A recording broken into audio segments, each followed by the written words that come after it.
on his backhand. Nice first turn. Got a good looking wave here. Here goes Kikish. First little rail snap point right for that. It was Ridley. Yes. Wow. We're talking about Correa and his ability to squeeze scores.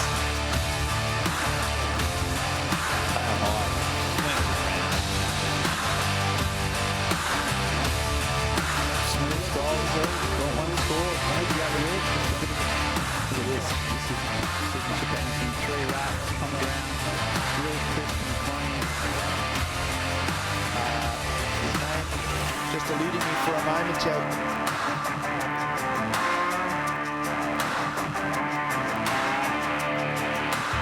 Roto flying down the line, and that's up.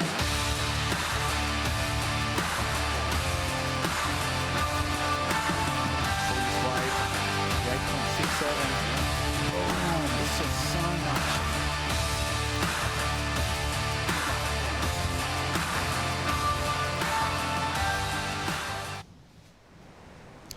The World Surf League's qualifying series welcomes you to the Mid-Atlantic. We're here for the Azores Airlines QS 6000. It's a Friday morning here on beautiful San Miguel Island.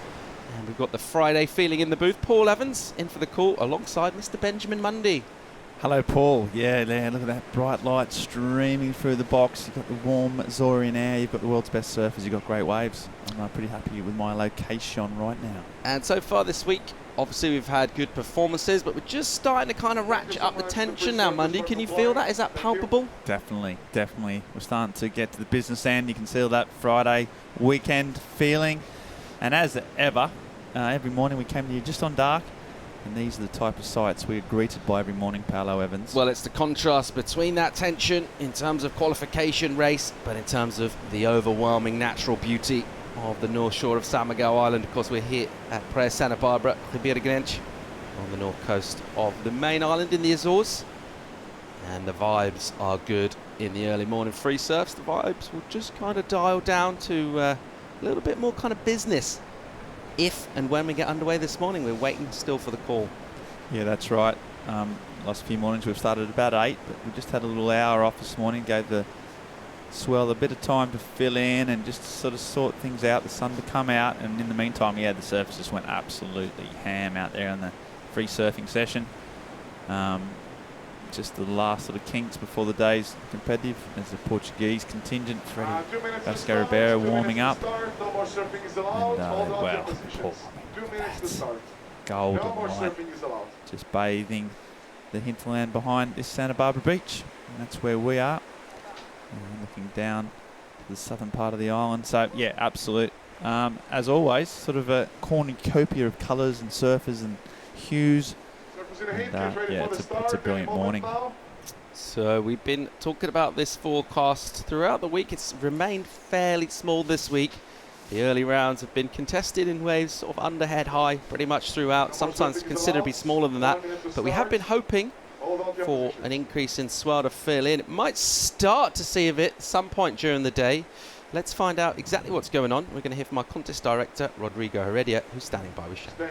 Yeah, bon dia, Rodrigo. We'd love to know what's in the cards for today as you look at the conditions. Today we'll finish the last 4 heats of the round 2, and we want to finish as well round 3. So it means if we do like 16 hits today, it's we are in a safe situation for tomorrow and for Sunday. Especially Sunday to finish in amazing conditions. The forecast for Sunday is getting better and better. The wind is dropping but still offshore. So we need to advance, and we made a call like 1 hour later today. So, but looks getting better, and it's a wind swell. So once it starts blowing more onshore, it's supposed to pick up a little bit. So that's what we want to do. Is finish today these 4 heats plus 12 more heats, and then we're off today. Thanks for the update, Rodrigo. We'll go back to live action with Paul and Mundy.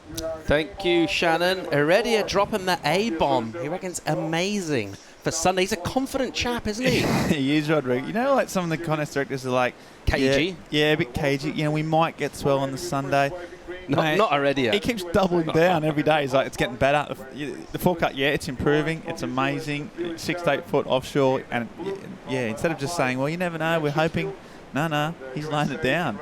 So I love the confidence in the man. Yeah, confidence isn't a problem. Well, as a contest director, you need it, don't you? Yep. As Bucks is saying, you can't have indecision sneaking up behind you. And make your mind up. You've got to make your mind up, and Rodrigo never has any problem with that. Let's set the scene out in the water.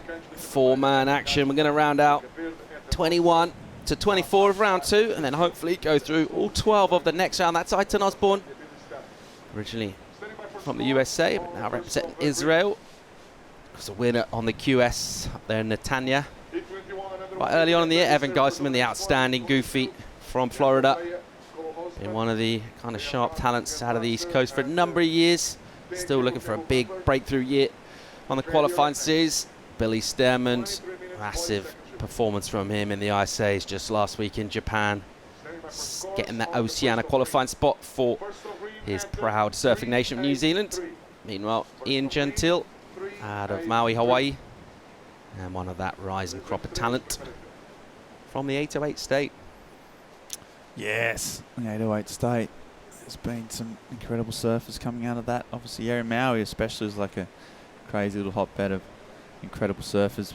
A mixed big wave freaks and aerial specialists, often all in the same package. And Gentile's been away. Gentile's been around a while now. He's got some experience. Actually, this whole heat's pretty stacked with experience. Billy Stammen's been on the QS for quite some time. Even Gelsman has come so close over the years. And so, and then Osborne, a bit more a newer addition.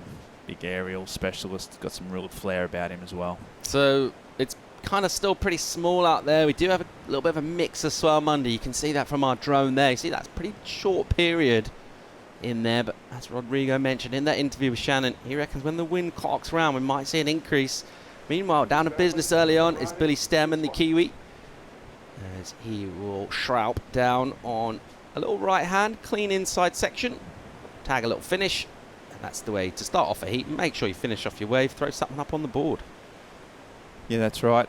I saw those smooth conditions at the moment, so I clocked offshore, 2 turns, bit of spray right in the pocket, as he always is, and then just trying to finish off, a little tag. A 373 for this wave, so probably won't go into his scoring 2-wave total, but yeah, to get up, get a score and build on that is always important. All right, view from our drone and the beautiful morning light here at Ribeira Grande, as we'll see Gentil just shrouding off the top with a nice clip. Plenty of spray in that quite keen offshore breeze this morning. It was a little bit cross-shore early on. It has just clocked around a little bit. It's actually backed a little bit more around to south from west early this morning, but we think it might veer again and go back the other way in a clockwise direction and blow on shore. And a good meaty opening section for Ian. Yeah, that's offshore, right? Look how clean that wave face in. You got one big section at the start and nailed it, and then nailed the rest of them. So just looking pretty strong. It has a big bit of spray that goes with the wind, and then you've got another few sections. So potentially the best wave of the heat so far. Andy, I know you're a bit of a student of the forecasts. Rodrigo mentioned he might be picking it up today. Is that in line with what we're looking at, what you've been looking at? Yes, yeah, definitely. So give me some numbers, give me some data. Well, right now we're looking at, it's, at 9 a.m. We've only got 2 feet at 9 seconds. Okay. So that's what we're watching right now, effectively, and that's why we've got sort of 2 foot waves, clean. And then as the day progresses, it starts to ramp up considerably, really. The period drops, as Rodrigo said, so we get a wind swell. So the size goes up to sort of 4.5 foot, 6 foot even.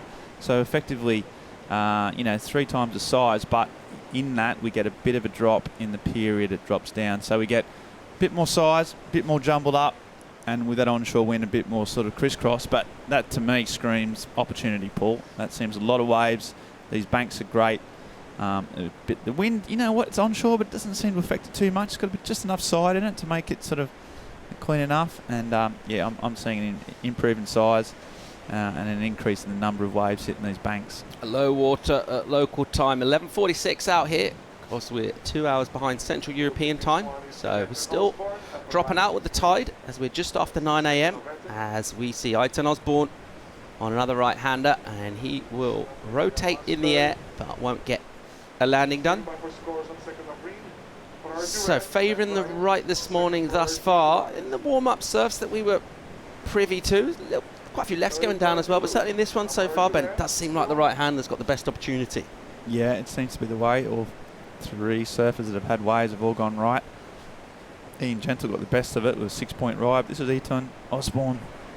Carve in the pocket. He always is going to go for the air when he can. And that's a rare error on those type of, for him, fairly simple manoeuvre. So he'll be a little bit upset with himself. That's going to be a big score in any case, but he's got more time. As we see it again, just rotates, fins go out. Usually didn't know whether to spin it round or to straighten it back up. It's sort of caught in between, and that won't count. That wave of Ian Gentle though, a 6-point ride, sets a marker. All right, Osbourne having a sniff again. Kind of likes the look of this, and he had a little squiz out the back and realised his wave is going into a soft spot, bit of a deep hole.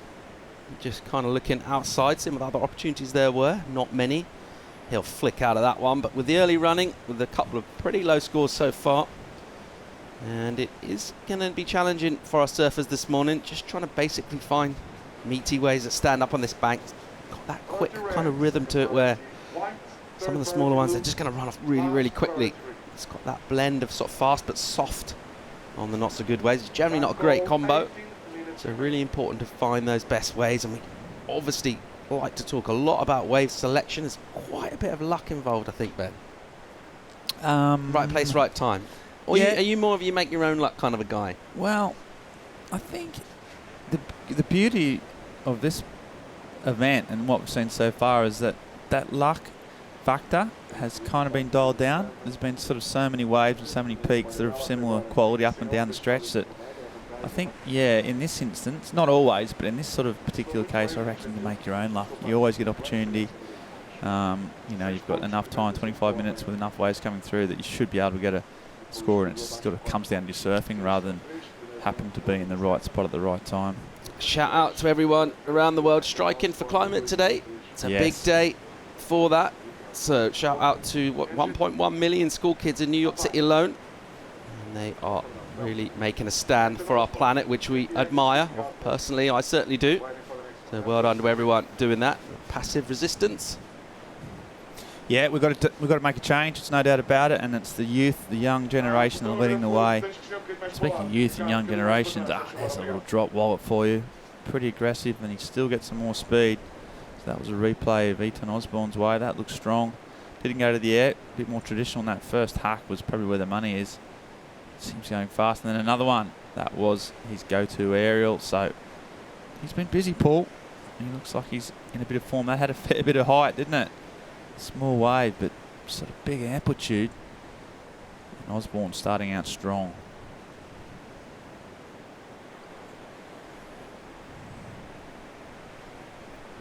Of course, 2019 we return with QS action, kind of the middle of a sandwich between a couple of 10,000s in Europe. It's a big time of year for QS, and this has been a fixture on the qualifying series for a number of years, going back over 10 years now, till 2009. Of course, last year we were here for the Azores Masters.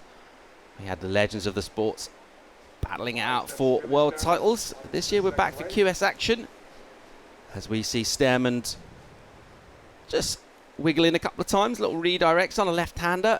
Ben, it's been an outstanding event for you the years out here. It's really been sort of an opportunity for the surfer to sort of undiscover a place that they might not have known much about compared to some of the venues. It's a relative newcomer onto the kind of global surf scene, and what a way to put this place on the map. Oh, no better way. I mean, it's, you know, for 10 strong years, the best surfers have been coming here, and without a doubt, it's become one of the most favourite stops on tour for all these guys.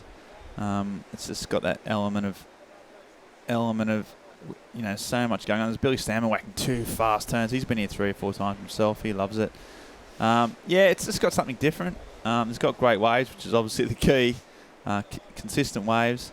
And it's got a real element of just being just a different feel. And surfing now knows that the Azores is, you know, a spot to come. Let's take a look at a little package looking back some of the history of this beautiful event in the Azores Islands. And that's way back in 2011. Of course, the world champion, CJ Hobgood, going all the way for a big win down here. Yeah, 2011 to see the only world champion to take our title here, but he loved it back then. And look, CJ loving life over time. Jadson Andre. Oh, and that was an epic 2014. They had so many good waves in that final, so that was an amazing tube, wasn't it? Going down 2015, Jackie Freestone, he won the event. Pretty happy about it. That put himself on to qualification. David Silver. I think the takeout here, Paul, is the Zeke Lau just looking strong. A lot of these guys have won this event. And Gouveia have gone on to qualify that year. Such an important time of the season to come into form and look about all of these results. These are qualifying results. Gouveia got himself on tour, as did Freestone after their wins. So such a crucial time. Michael Rodriguez, another story. Another one. Again. I mean, there's a direct correlation. Win this, you basically qualify. So such an important time of year, not only to be putting up points, but also have that kind of momentum. And again, Yagadora with the win, and again he qualified. So there's a real high correlation between winning this event and getting yourself on the championship. What they should do is, if you win this, they just say you've got the wild card for the CT next year. Basically say, look, it doesn't matter. I wouldn't be bothering with those rest of the events. Just go straight on. So such a crucial event, but at the same time, such a pleasure just to be out here surfing and soaking up the vibe. As we'll see Geiselman backhand attack from him. The Floridian, he'll tag a first one, and then he'll swing a little vertical stab on quite a tight section. Getting that done. Monday, did you catch much of the Freshwater Pro last night? Were you glued to your set? Oh, yeah. You know what happens with the Freshwater Pro? As we see, Geiselman, I tell you what, he's got a good style. This wave didn't really allow him to show his full potential, but he's just got a great style. Yeah, the surf ranch was on late for us. So after we done our debrief of yesterday's activities in the Azores Airlines Pro, went over what we done right, what we done wrong, how we can improve the commentary. It's quite a short meeting. I did about 3.5 hours on yeah, that one. Yeah, that was 3.5 hours, but I think we all came at it with, pretty much solid game plan, how to improve ourselves as humans and as commentators. But then I got home, I was a bit tired, but I put the surf ranch on. It's one of those competitions where we go, I'll just watch one more. Who's coming up next? It sort of sucked you in. And I ended up did watch Julian Wilson, saw the highlights of Gabe Medina, Joanne DeFay got a pretty amazing tube. So yeah, I was. It looked good, new format. The waves were coming pretty fast, I thought. A lot quicker than recent. As soon as they finished the left, they were back on the right. So yeah, exciting stuff. It's good you can do 24 hours non-stop rolling surf coverage. Oh man, yes please. Here goes Ayten Osbourne in 4th place currently in this one, past the halfway mark. And he'll finish off on the inside with a little flourish. So looking for a modest number for second. Nothing major on the board apart from Ian John till 6 prior to what we've seen so far, but this is a decent effort from Osbourne. Yeah, 3 good turns, good timing, good technique. Got the fins out. He's getting some nice waves. So yeah, Osbourne looking strong. Do you watch some of the surf ranch? Yeah, I did. It just popped up in my Facebook. Right. I was trying to avoid it, but it chased after me. So I watched some. I thought Jeremy Floyd did a really cool interview, which I enjoyed a lot. And I saw Joanne Duroux with his wave on the left. A bit onshore for Joanne, I thought. I was quite really onshore for his wave. Which, in a wave pool, you don't kind of expect conditions to deteriorate, but it was really on-she, certainly for his left-hander. A bit crumbly that left, isn't it, sometimes, but then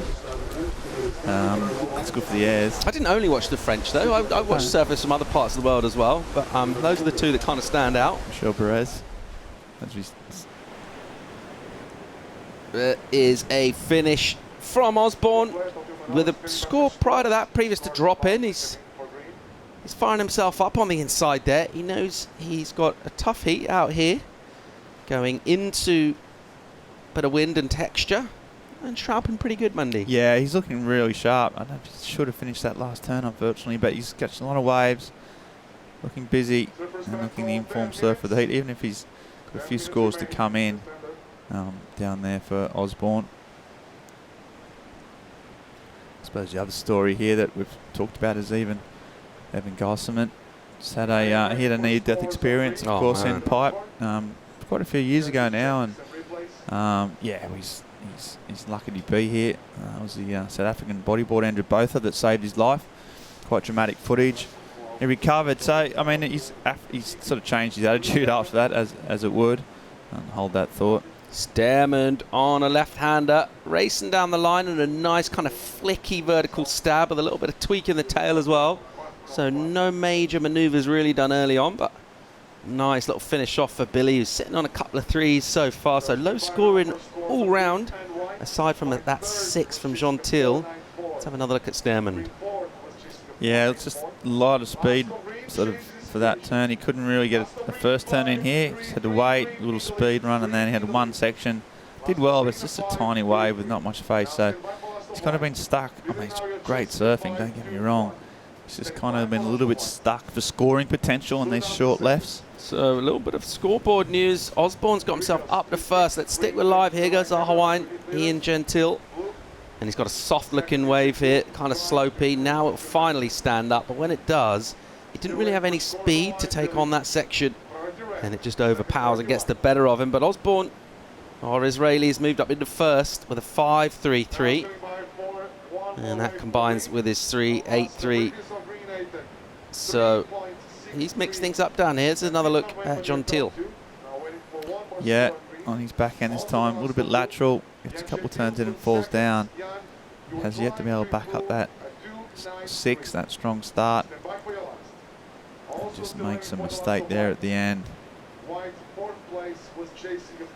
And meanwhile, that man Osbourne just does not stop. Pucking towards the fins again.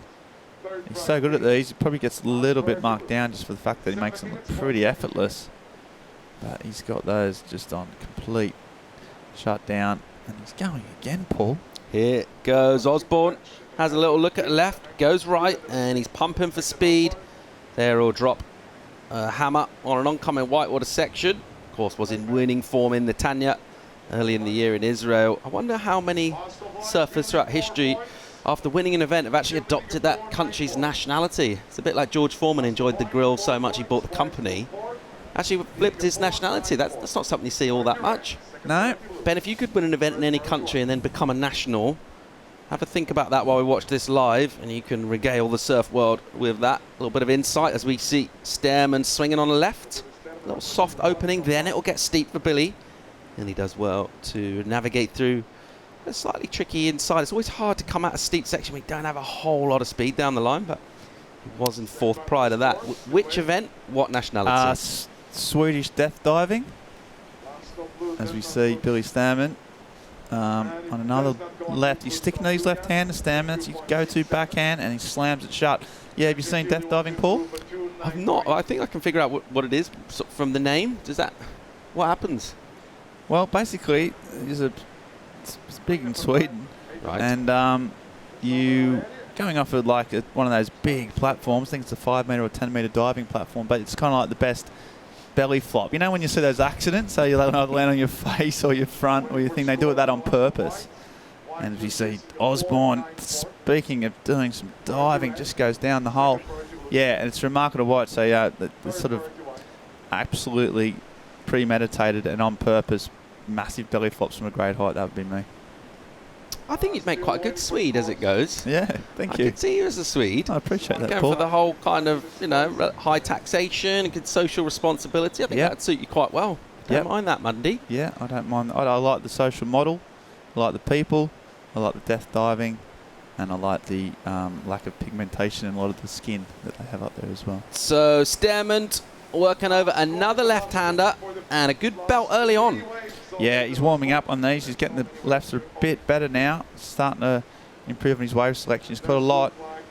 I mean, Osbourne's got 9 waves already. Billy's starting to rack up these lefts.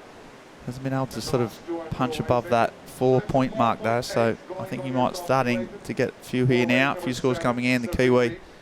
I could see you in one of those kind of wooden lodges on one of those islands somewhere in quite a cold inland lake. Let's just stick with Stearman, who is just belting this one for all it's worth.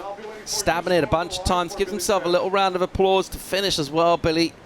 So really trying to get out of fourth. He's caught few waves yet to come in. He's got a couple of numbers to go up on the board. He hasn't been as busy as Osbourne. There's a right-hander from him. Yeah, this is sharp on his forehand now. 2 stabs, a third. That was a bit sticky, but the fourth one doesn't. He likes that. There was some spray showing here. Small wave, but still he manages to whip it right in the pocket. That one was just a little check, and then he finishes it off. And he likes it himself, claps himself. Yeah, that's quite a pleasant picture you're painting there. One of those some local moonshine. I've created myself out of potatoes. One of those little islands. I can see you, that little lodge just on your road, sort of mincing down in your dressing gown for a swim in the cold water in the morning. Yeah. The Monday the daily ritual. The Monday scamper down the rocks, in for a quick swim, then maybe bust out the typewriter, do a little bit, couple of chapters of your memoirs. I'm more thinking like a moleskin journal. As you see Osbourne on the left, cracking a couple. No one's really been able to sort of elevate themselves above a 4. There's a lot of ways in red, a lot of opportunities. Not through what I'm trying from Osbourne. He's been actually putting online a bit more than most. Don't mind that attack on the inside from Osbourne, nice and steep. But yeah, I could see you with pickled herring and crisp bread for breakfast, lunch and dinner. You know, you don't need a lot of variety in your diet, do you? You found a winning formula. Yeah, stick to it. Keep the cold at bay. There's good fishy oils that I know you like. Important to you. Yeah, no, I can see that. Yeah, I'll be happy with that. And then just come out of effective hibernation to win the Death Diving Championship every year. So like a Terrier Hakkinen kind of figurehead of the sport. And it just turns up. I could work on my dives in the lake. I built a little platform, one of those fishing platforms. I just practice all year. So a score is about to drop, which should improve Stearman's morning. Will it be temporary or will it be sustainable? He's going to get a score that's going to get him up, we think, towards those top spots. However, we have got numbers to come in for that man on the screen, the Hawaiian Ian Gentile. So let's just wait till everything's in before we get into situations. But there's not a lot of time left in this one. It's gone real quick. Geiserman's just ridden 2 waves, Ben. So he does have priority, doesn't need a big number. He needs to up his work rate considerably as we tick down to 2:15 on the clock, waiting for scores. Yeah, exactly. It's been a real contrast in styles. Osbourne, you know, he's got 10 waves and he's got a 5.33 in his 4. It's been successful because he's leading the heat. Geiserman being way more sort of pragmatic, just waiting his time. He's only got a 4.4 and a 4.27. So a couple of scores in. Let's stick with live. Here goes Geiserman. He needed to get busy, and he has, and he's belted this. Whoa, that's a great hit. And what a great wave for the Floridian. He needed that. That's a 3rd wave from him with under 2 minutes remaining. Couple of scores in for Stearman, 4.93 and a 5. Puts him in 2nd. We do have a number to come in for blue, Gentile, and now for red, Geiserman. We're going to mix and stir the pot here, Ben. And we see Geiserman just floating down, like crack off the top. Another one. This is more speed and more power than any other surfer in the heat. That's the best wave we've seen. And we're just talking about Geiserman being patient. Well, it's paid off because when he got his opportunity, he did not hold back. The spray was arcing off. He's such a technically sound surfer. Doesn't put a lot of... So there's no transition, there's no jitty returns. This is full tilt. So Geiserman back in the action. And he needs a 5.53 to get up to all important 2nd place. We'll see how he goes. Miguel Gentle fighting back. All right, finishing off on an inside. Gentile's score came in. It didn't help his situation. It did count for him, 2.97, but it's just not enough to get him in the top 2. Clock's going to tick away as a really important number to come in for Geiserman. There will be a number for that last wave as well for our Hawaiian Gentile. Meanwhile, let's check out the heat leader. Osbourne has been by far the busiest. This is his 11th wave in the heat. Using the rail for a little swooping jam to finish. Yeah, that was a nice bit of variety. Doesn't seem to be aiming to get all the turns he wants him. That last one was a bit of sort of manufactured, a different kind of swooping closeout turn. He's in the lead, but they've got some scores coming in which might jeopardise that. Billy Stearman's last wave was at 5, and he backs up at 4.93. So, and we've still got surfing red to come through as we come. So there's some work for the judges to do. And I think this score was both for the heat, as we see Ian Gentle. So, yeah, so many scores coming in. It's going to be super tight. There's going to be a lot of surfers waiting on the shore with that pain expression on, I reckon, Paolo. Yeah, the tension's palpable down here in the shore break at Praia Santa Barbara. Geiselman's waiting for a number. We feel it would be a good one. The requirement 5.53. We've actually got scores coming for everybody. You're thinking the key one would be for Evan to get up out of that fourth, but will we see improvements from John Teal and Ayten Osbourne as well? Stammen nailed a wave as well. Let's stay with this as we'll wait for these scores to process. Judges have got their work cut out here to kind of nail this. It was pretty slow from Evan the whole way through Monday. His tactics were not great.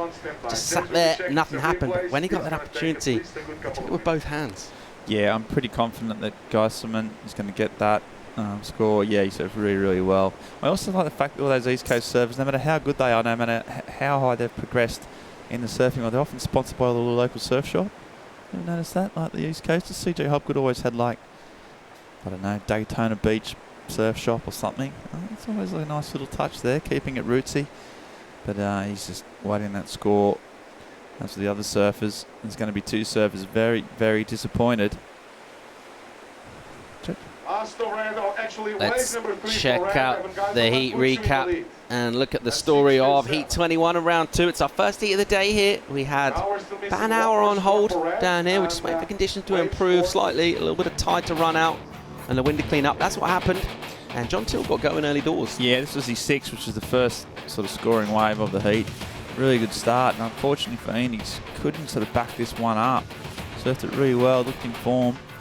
Meanwhile, Jason got a couple of ones at the start. In the 2 waves quite early on in the heat. He was taking his time, holding on to priority.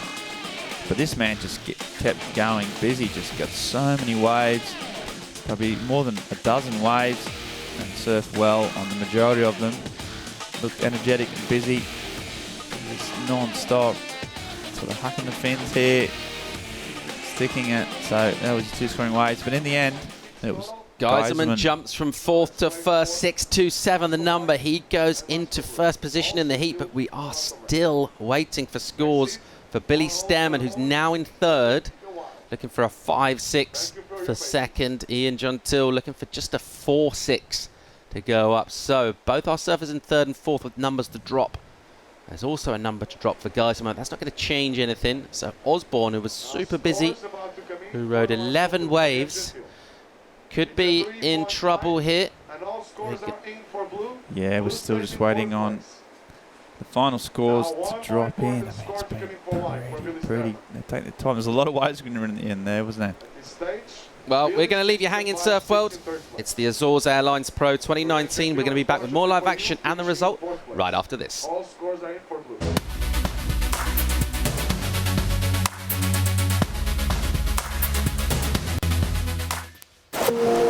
We host events all over the world, and we've seen firsthand the impact our footsteps have, from trudging over dunes to sunscreen bleaching reefs. Wherever we travel, humans can't help leaving their mark, but there are steps we can all take to make sure no one is picking up after us. By committing to leave every beach better than we found it, we will safeguard our coasts and partner with local communities to protect every wave we face.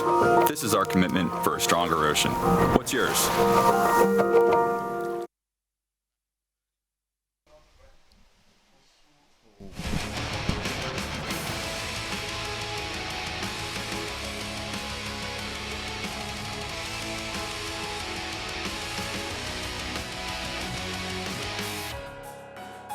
Wasting time and got eternity.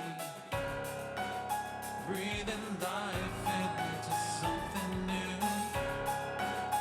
I've been treading the same road, but this is my time. Tense scenes down here at Praia Santa Barbara for the Azores Airlines Pro. The first heat of the day, 21, is still being decided by our judging panel. John Teal will not be advancing through. He didn't get the score, but Stammen, freshly qualified for the Tokyo 2020 Olympic Games for New Zealand, is looking now for a number to the tune of 5.6 to snaffle that 2nd place spot from Ayten Osbourne, the Israeli, who was by far and away our busiest surfer. Ominous skies down here, possibly ominous proceedings in terms of the scoreboard. Well, certainly for one of our two, Osbourne or Stearman, we'll be losing them. Ian Gentile will bow out, the Hawaiian. And the judges are taking an age to come in with this number. They're making sure they absolutely nail this. Billy's full of beans and confidence after that result over there in Japan. Can he carry that over to the qualifying series? Two judges so far, Monday, are saying yay. So 5-6 the requirement. Look, that's how much it means to Billy. And it comes in, and he's about to hear it. And there you see it. He gets the score. It's enough, and he loves it. He's through to the next round. Sometimes it comes down to those fine margins. 0.13 of a point. He's through to round 3. Yeah, I mean, that is the fine margins you just mentioned, Paul, and you got to feel for Osbourne. It's kind of led the way the whole way. Got a lot of waves, and then by what 0.1 of a nothing of a point, his dream is over for this particular event. Just never give up. I think was the takeaway from that. Just keep on plugging away. Even if you're not getting the scores and not getting the sections, just keep on drilling. And then you might find yourself an opportunity. And that's exactly what Stearman did. And that score coming in right at the end of a busy exchange. All 4 surface court wave. They're the official results. That'll wrap up Heat 21. Geiserman, Stearman will go through to round 3. And unfortunately, Ayten Osbourne is going to bow out alongside Ian Gentile. It's brutal. It's the QS. And we are losing our final surfers from round 2. 3 more heats to go in this one. Cost 24 heats in that round. We've got a brand new one out of the water. Let's introduce it. Ian Gouveia, of course, former winner down here. Son of the legendary Fabio Gouveia, who absolutely ripped over here last year in the Masters. Possibly even stuff better than he did back in the day. Looked amazing. Cole Hushman, kind of rapidly growing, quite a powerful surfer. Taking on Leon Vatsa, the German, by way of Costa Rica. And of course, Kehu Butler, one of our faves, the Kiwi. Yeah, we've a bit of a soft spot for Butler. He's not just as be surfing, which is brilliant, but he's just got a real nice attitude, and he's great to talk to after the event. Really positive and perky. And here he goes, positive and perky in his first turn. Really strong backhand attack. That's 3 big turns and finishes it. That's how you start a heat. And there was a lot of spray there. This angle is going to give us a lot there. He's got that board short pocket flapping out the back again. He had that in his last year. I wonder if that's like a luck thing. Yeah, definitely. I think it just slows him down, just gives a bit of added drag, and he just powers off the bottom. So maybe a bit like the sort of the net in the board shorts. You know, the underpant net. The pant lining. Yeah, I've been sporting those this week, and I mean, a little bit more protection and comfort and security. Yeah, just a bit of extra protection. Let's revisit that later as we'll go down and hear from winner of the last heat, Evan Geiserman. He's standing by with Shannon. Yeah, thank you. Congrats. I mean, it seemed like we're all just waiting for scores to come in. What were you thinking while you were waiting for those last numbers? I kind of had a bit of a shocker of a heat. I made that in the last 5 minutes. So Ian got that 6, and I was sitting right next to him. I'm like, there's got to be another one that comes in. I put like probably 12, 15 minutes over there, and there was not another wave. So kind of got a little lost, and then just made it happen the last 5 minutes, and I'm happy to get through. All right. Yeah. Well, good result here means a lot for you, sitting 17th in the rankings. What are you looking to do, and in order to secure that spot on the CT potentially? I mean, yeah, these 6,000, you got to make quite a few heats for it to really count in to your total at the end of the year. So hopefully anything. The goal is always I just want to make it to the last day and give myself a shot and just surf good heats really. So we'll see. We were talking about this place on some bigger conditions. What are you looking forward to moving on to the next rounds? Yeah, it's gonna be interesting if they go into the next round or not. It's pretty small out there right now, but looks like from tomorrow on we have tomorrow might be windy, but some big wind chop, and then the next day offshore, and it could be pretty special. So it'll be fun. All right, we're looking forward to seeing it. We'll get back to the guys in the booth. Thanks, Shannon. Well done, Evan. And yeah, well, come rain or shine, clean or otherwise, qualifying series surfers need to bring their sharpest skill set to keep advancing through these rounds. He admitted he had a bit of a shocker there. Just stayed too quiet, didn't really do anything wrong, didn't really fall or anything like that. Just got that wave and nailed it. Such a crucial wave. Could go on a real big run from here. Let's think about a past event winner, Gouveia. didn't give a great account of himself on the championship tour. Bit of a shocker. Yeah, he had moments. Had a bit of injury issues as well, but Sure. yeah, the little flashes of his brilliance, but yeah, didn't keep his spot down.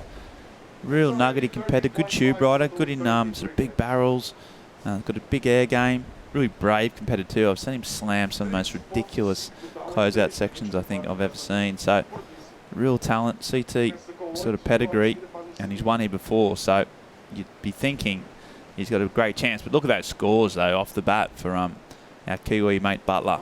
Kehu drops a snowman. It's an 8 for Kehu to start things off going into the excellent range from the get-go down here. He'll be loving that. And he's matched it with a 5-5 as a backup. So already a huge total for Kehu. Everyone else is in combo. He's got 13-5 on the board already. And what a way to start a heat. Here goes Gouveia, sporting a bit of a moustache in the morning light down here. And he goes with a big old rotation that he nearly got done.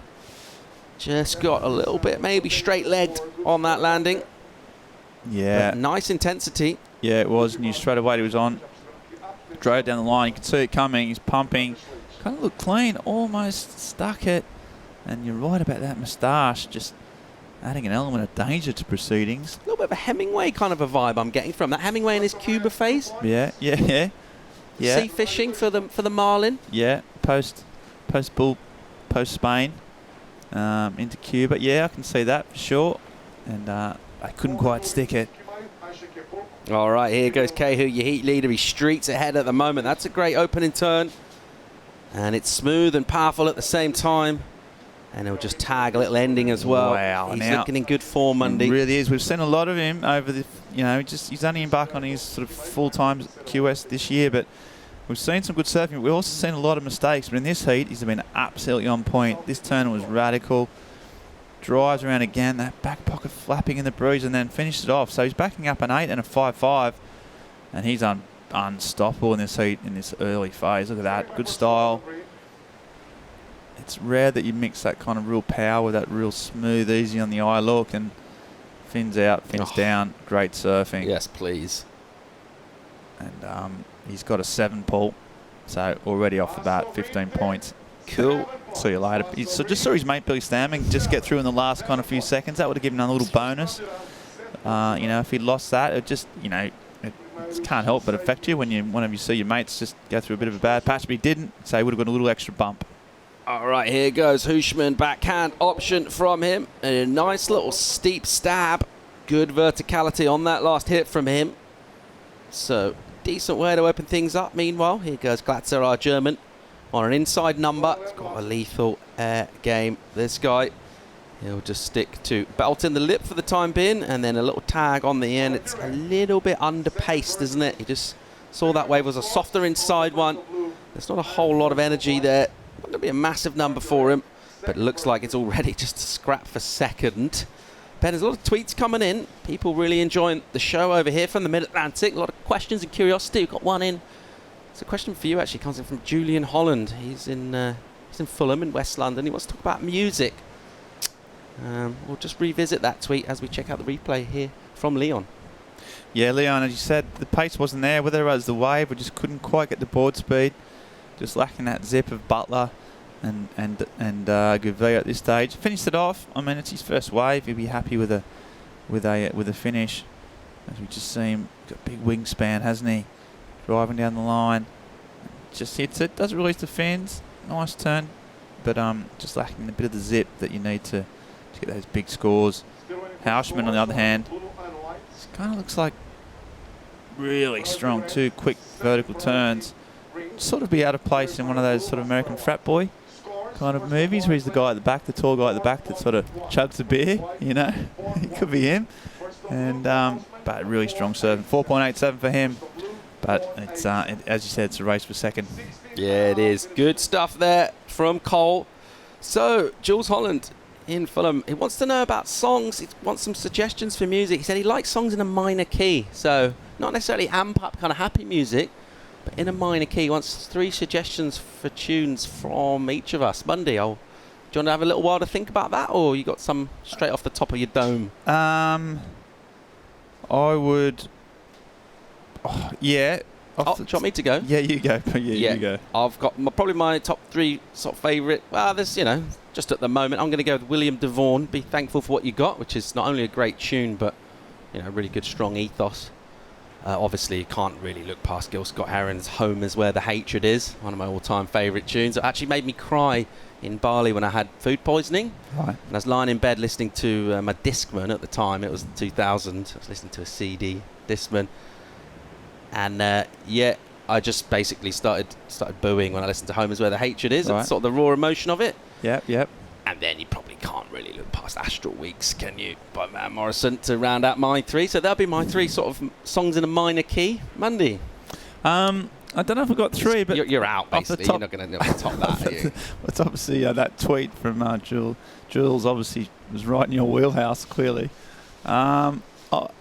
I think Fleetwood Mac's got it. I've got to say, like Dreams, one of those kind of ones where you... Yeah, a bit obvious, but okay. Yeah. Well, you tap along, he's sort of upbeat, then you actually listen to it, then it starts to bring you down. It's about a breakup, it's about an emotional upheaval, and you think, but you can't help but singing along to it in sort of happy way. So I might join that. I mean, we just listened to Red Gum.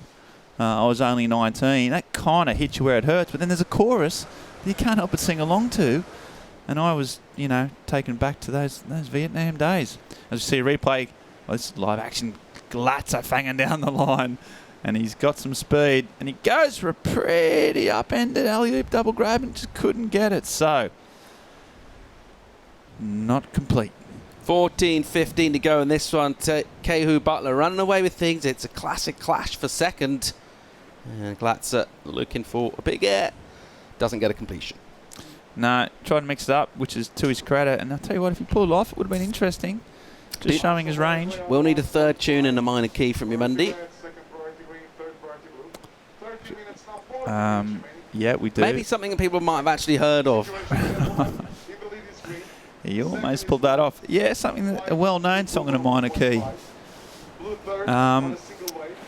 What about New York by St. Vincent? I thought you were going to say Simon and Garfunkel. Oh, yeah. Well, yeah, actually.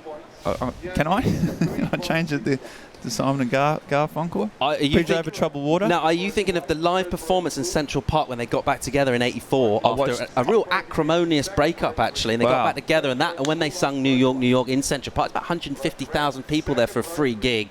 Well, it was actually... I did watch that, and it was also back in the day. Remember when things were... we see Glatzer again sticking to his forehand when things were radio simulcast. So you'd watch it on the TV, but they would play it on the radio, the actual the concert as well. And I did that, and it was even as a 12-year-old, I knew it was it was an emotional moment. Glatzer fanging down the line, he's sticking to these lefts, he's hucking, and he's not completing them. You can see the sand, burble, and buggle. That's like a thick little section for its size. Looking for a bridge over troubled water himself, and he won't get one there with the landing down on the inside. So Glatzer does get into second for the moment, but we've only got one wave ridden. It's been quiet stuff from Gouveia and Hushman for the moment. They've just ridden a wave apiece, and they get another score on the board. That'll flip things up. Here it goes, staying real busy. Leon Glatzer. And he's swinging on a right-hander down on the inside. Let's see if he'll go to work on his backup of just 1-5. I'm pretty confident he will, Monday. Yeah, he's coming down, changing his turn from the left, getting the rights up, and he just can't complete these waves, though. So he's had opportunities, Leon, and just not getting the completions. That one not as difficult as his last kind of more sort of progressive attempts, and he'll get back out there. He's got a 4.1, but the thing in his favour is that apart from Butler, who's absolutely shut this heat down, it's no other surfer has been able to sort of really come to the party. Thomas Hermes, the Brazilian MR, just making his way, former CT surfer, and great competitor, great guy, actually one of the nicest guys on tour, probably in the world, and he's paddling out, ready to kickstart his 2019 QS. Yeah, he's a really smart competitor as well, isn't he? Interesting to see how he translates to these conditions. Gets his board moving a lot. He's really busy with his movements on his surfboard. And it's crucial in these small, crisp wave faces. Of course, we know all about that man there, Vasco Ribeiro, the Portugal former world junior champ, and one of the kind of bright hopes for Portuguese and European surfing. Shun Murakami got the final in the ISAs on his home turf over in Japan. What a huge moment in the career of this young man, and the toast of that proud surfing nation. Looking to back himself on the QS down here in the Azores, and also trying to do that is Leon Glatzer. Second place prior to this. He did improve his backup, just got a 2. Meanwhile, right behind him, Hushmand swinging on a kind of soft left-hander. Nice little layback jam. Just fits that inner pocket as it kind of runs away. Yeah, I think he got some work done, because when we were watching that first wave of Glatzer, you could just see some spray kind of out the back on the wave behind. He got some work done here, Houseman. That's the great. See, the first time was strong. Another nice little hack in the pocket. And comes around again. He's got a good style, this kid. He's only young. He's still learning his trade, but he just seems to be pretty strong, pretty stable. Not easily ruffled. Bit of spray. This breeze still holding off. Nice offshore. Glatzer. That's a soft little tap. It's just struggling to get up above that 4-point range. See if that does help. Good footage from above. Really close, and just slams the door and then looks for a bit of extra foam but can't get it. So you just see, ooh, Boomtown. Great technique for Leon, isn't it? You really got to admire the kind of precision in his surfing. He's already taken to the air, and now just showing us some pretty sharp, incisive lip line surfing. We reckon a good number might come in for Hushmand as well. Got a great wave behind. That's a cool exchange. We're going to mix things up down here. This is just a second wave for Gouveia with 9 on the clock. He's only ridden 1 wave for a 2-point ride. That's a massive backhand hit. A really good first turn. You see as annoyed as he runs out of wave down there, but a great first attack. Got some more tweets coming in though, Paul. They seem to be riffing on the music theme. Sure. And we've just... Surfing and music go together. Yeah. Very, very well. Got a one in here from a man called... Well, here's a man called Gouveia. Driving down the line, that's a big turn. Another one, generate speed. There's not much happening there. You can just see his body language starting to get a little bit off colour. Meanwhile, the heat leader, Butler, just starting to get a little bit loose. He can afford to go a bit cray-cray. He's way out in front. Yeah, Mac DeMarco from down there in Port Kembla has asked... quite late in Australia. Must be. Yeah. Must be a massive QS fan to be online. No, it's about 5 o'clock in the evening. Okay. But he's a massive fan. He's saying, yeah, speaking of music, he's saying, what's your all-time favourite? If you could just choose one surfing movie soundtrack you'd have to listen to for the rest of your life, what would it be? Can I have to the end of the heat to think about that? No, it's got to be pretty rapid fire, this type of tweet business, I'd hope. Not one of your pre-prepared answers, obviously. And you just see that light there as Paul just ponders surfing soundtracks. And that man out there, Gouveia, pondering a left-hander. Here we go. The Brazilian former championship tour shredder, Ayten Gouveia, trying to get himself out of a hole. Got a 3.5 for his last wave. He's got quite a bit to do. Looking for 5.07 for second. Not a lot of time left. Clean lines coming through. Hushmand, we're still waiting a long time for his second wave. Ben, conditions have cleaned up a load since this morning. Yeah, they really has. That offshore has clocked even more around from the land to the sea. Super clean waves, little sets rolling through. There's been loads of opportunity. There's big numbers. Hausman's just got a big score there as well. 7.33 for that left, so things are looking up. The surf film with the greatest soundtrack ever. It's not necessarily the greatest surf film, but they've probably spent the most budget licensing the music, is Oakley Separate Volume. If you think the Stones, Devo, they had some amazing tunes on there. I mean, Gimme Shelter, Dustin Barker's part, Gimme Shelter. Is there a better track than that for a surf movie? What was the movie? Separate Volume by Oakley. Crikey. I can honestly say, tunes by I trust you. I can honestly, I've never seen that movie or nor heard of it. Okay. Wow. Here goes Gouveia. I mean, the obvious one, which It's not my choice, but Morning of the Earth is quite a famous soundtrack. Massively overrated. One of the greatest selling soundtracks of all time. Emperor's New Clothes. Massively overrated film and soundtrack. You've got... I sort of had a... Sort of self-indulgent sunsets going for sort of 9 seconds at the end of a kick-out. You've got the... No thanks. Jack McCoy kind of era. Your Green Iguanas. Sons of Fun. You know, sort of punctuated by... talk about punctuated. Celibate Rifles used to play a big part of that. Yotha Yindi, of course. In Excess as well featured in Green Iguana, didn't they? Quite heavily. Oki's section in Hawaii. Yep. Then you had the Momentum, sort of. That was just your, you know, foot to the floor. Your Pennywises, your sort of straight punk. Your Blink 182s. Your sort of baggy jeans, Southern California pretend punk. Yeah. No, thank you. Yeah, you had that. Yuck. Puffy skate shoes. Nah. TSOL, of course, used to were one of those great sort of American bands that did it. L Philippe getting ready for his next encounter. Super smart competitor. Maybe not necessarily your highlight reel kind of guy. Knows how to put a QS heat together. Let's see if he can do that out here. Meanwhile, Glatzer wants that second spot back because Hushman has nabbed it. He'll stomp a rotation with a nice kind of floaty air, and then he'll get a little flow to finish on the end. So good flow from the German. Looking for a big number though now, Ben. 7.33 because Hushman has dropped that exact score of 7.33. He got himself in second place. Yeah, he's just was struggling for his completions, but he's finally done this one. Drive down the line, goes up high, clicks it out, does well to recover, and then does get the finish in. So that's good mix of surfing. Of course, there was Crystal Voyager that Pink Floyd actually wrote some tracks for. Yep. George Greeno flew over to London and met them in person. Showed him the footage of the he'd taken of the in-house camera, the first ever GoPro, and they wrote it. So that's a good story. Your heat leader, Butler.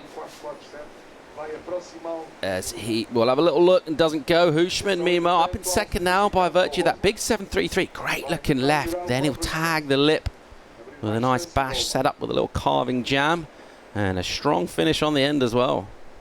Yeah, good surfing. I like this guy. I like his style. I like his attitude. Just sort of pretty calm. Doesn't seem to be ruffled. And he's locking up some strong. He'll need to too because Glatzer especially is trying to make a big push. And here we see the replay. Goes around in the pocket. Trying to improve on a 4.87.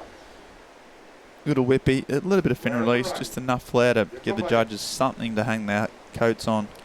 So just a quick run through of separate volume soundtrack. The Stones, Beastie Boys, The Clash, Devo, Kings of Leon, The Damned. Yeah. No further questions, Your Honour. Checkmate. Not a great film, brilliant soundtrack. Yeah, but the fact that sometimes the soundtrack is more than a collection of its parts, isn't it? It's supposed to capture a point in time or, you know, relate to the actual surf movie itself. That just sounds like a big budget. Gouveia on his backhand, staying busy. Can he finish it? He's got 2 minutes to get back into it. This is a previous event winner, former CT surfer. Can the 2016 champion get back in this? He needs to really get going. He needs a massive number of 8-7, 2.5 minutes remaining. He's in all sorts of trouble down here and really wants to get this campaign going. He's going to need to get his skates on big time because we've got huge numbers coming in. Let's check the recap and see some of those big numbers that came in early on for Kehu Butler, and he absolutely leathered this thing, Ben. Yeah, he did. He was looking so strong. This is his first wave, which was just really, really strong surf, and got an 8, and then he backed up immediately. This first turn was just so nice. Drives around again. Good timing, good technique. Just a little bit of flair on the end too. So Butler, he had it locked away, and it was up to Glatzer, Gouveia and Hausman to try and go for that second spot. Glatzer's been busy.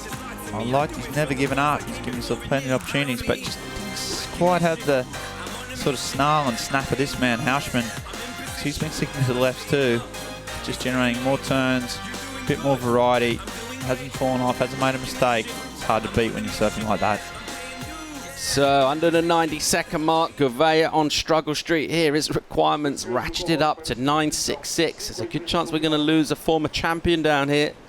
Glatzer down in third. He needs a decent number as well. The great news for him, though, is he does have priority. So if he can get an opportunity, he needs to go big. 7.24, that requirement, Ben. We know all about his air game. We've already seen little glimpses of it in this. Maybe not ideal launching conditions, but I think when we get to the skill set of today's servers, they can launch on pretty much anything. Meanwhile, looking for a number. His number's come down now to 7.36 by virtue of his last wave. He got himself back in with a 5.8. Now he needs 7.36. Well, that won't be it. No, it was too small a wave. Even if he managed to complete that, I doubt it would have been enough. So, I don't know, it is a short paddle out and he's trying, but he's running out of time. Glatzer looking for 7.24 now, under 30 seconds. A last gasp Hail Mary from him, perhaps. And he can't get in front of the section, and it'll be frustrating for the German, as he's just about got enough time to get in the lineup. I'm not sure he's even going to bother. That man there, wow. He's going to treat himself to about 18 pastel donatas for another strong performance. And the Kiwi, look at him, he's trying not to smile. He's trying not to laugh. Love it. He's trying not to play it cool. Can't help himself. That is how you put a heat together on the QS. A massive total of 15 points. Second highest total we've seen all event down here. And he is stoked with his morning's work at the office. Power. Radical aggression with the smoothness, looking really good value, finding rhythm of the ocean, perhaps most importantly of all. We know everyone's got good skills on the board, but it's all about somehow unlocking that rhythm with the ocean, just finding opportunities. Hushman will go along with him. We'll be pleased to have gotten through that one. That was heat 22 of the round. There's the official results. Kehu Butler with a big heat total of 15 out of 20 goes along with Cole Hushman, who's got a good reasonable number of his own, 13.16. We'll say Auf Wiedersehen to Leon Gatzer and Ian Gouveia. They're going to bow out. We're going to go to break. Join us for more live action. Heat 23 of round 2 of the Azores Airlines Pro coming at you right after this. Holly came from Miami, FLA. Hitchhiked her way across the USA. Block your eyebrows on the way. Shave your legs and the heat was a she say, hey, babe. Take a look on the wild side. Compra Seat Arona agora e começa a pagar só em 2020. Até 60 meses com 0% de juros, 0% de EEG e ainda a oferta de manutenção preventiva. Take a walk on the wild side. Imagina o seu mel de sonho. Imagino ver derbys como nunca os vi, cheio de lances perigosos. Emoção do primeiro e último minuto. Tem que ter clássicos e fixe era chegar a casa e ir direto para as melhores jogadas. Os melhores jogadores. Os melhores campeonatos. Tudo ao mesmo tempo. Imagine juntar ao seu mel a nova timeline para ver os golos e os momentos decisivos e com o novo Multiview assistir às melhores competições em simultâneo. Adira a fibra Ultra HD do Mel com oferta até 6 meses dos canais 11 Sports e ainda do Mel Filmes e Séries. Mel, humaniza-te. The crew here at the WSL are taking some major steps to protect our ocean. We're offsetting our carbon footprint, cutting out single-serve plastics from our events, and committing to leave every beach better than we found it. Because no action is too small, and if all of us pledge to do something every day, we can make big changes for the ocean and our planet. This is our pledge to stop trashing waves. What's yours?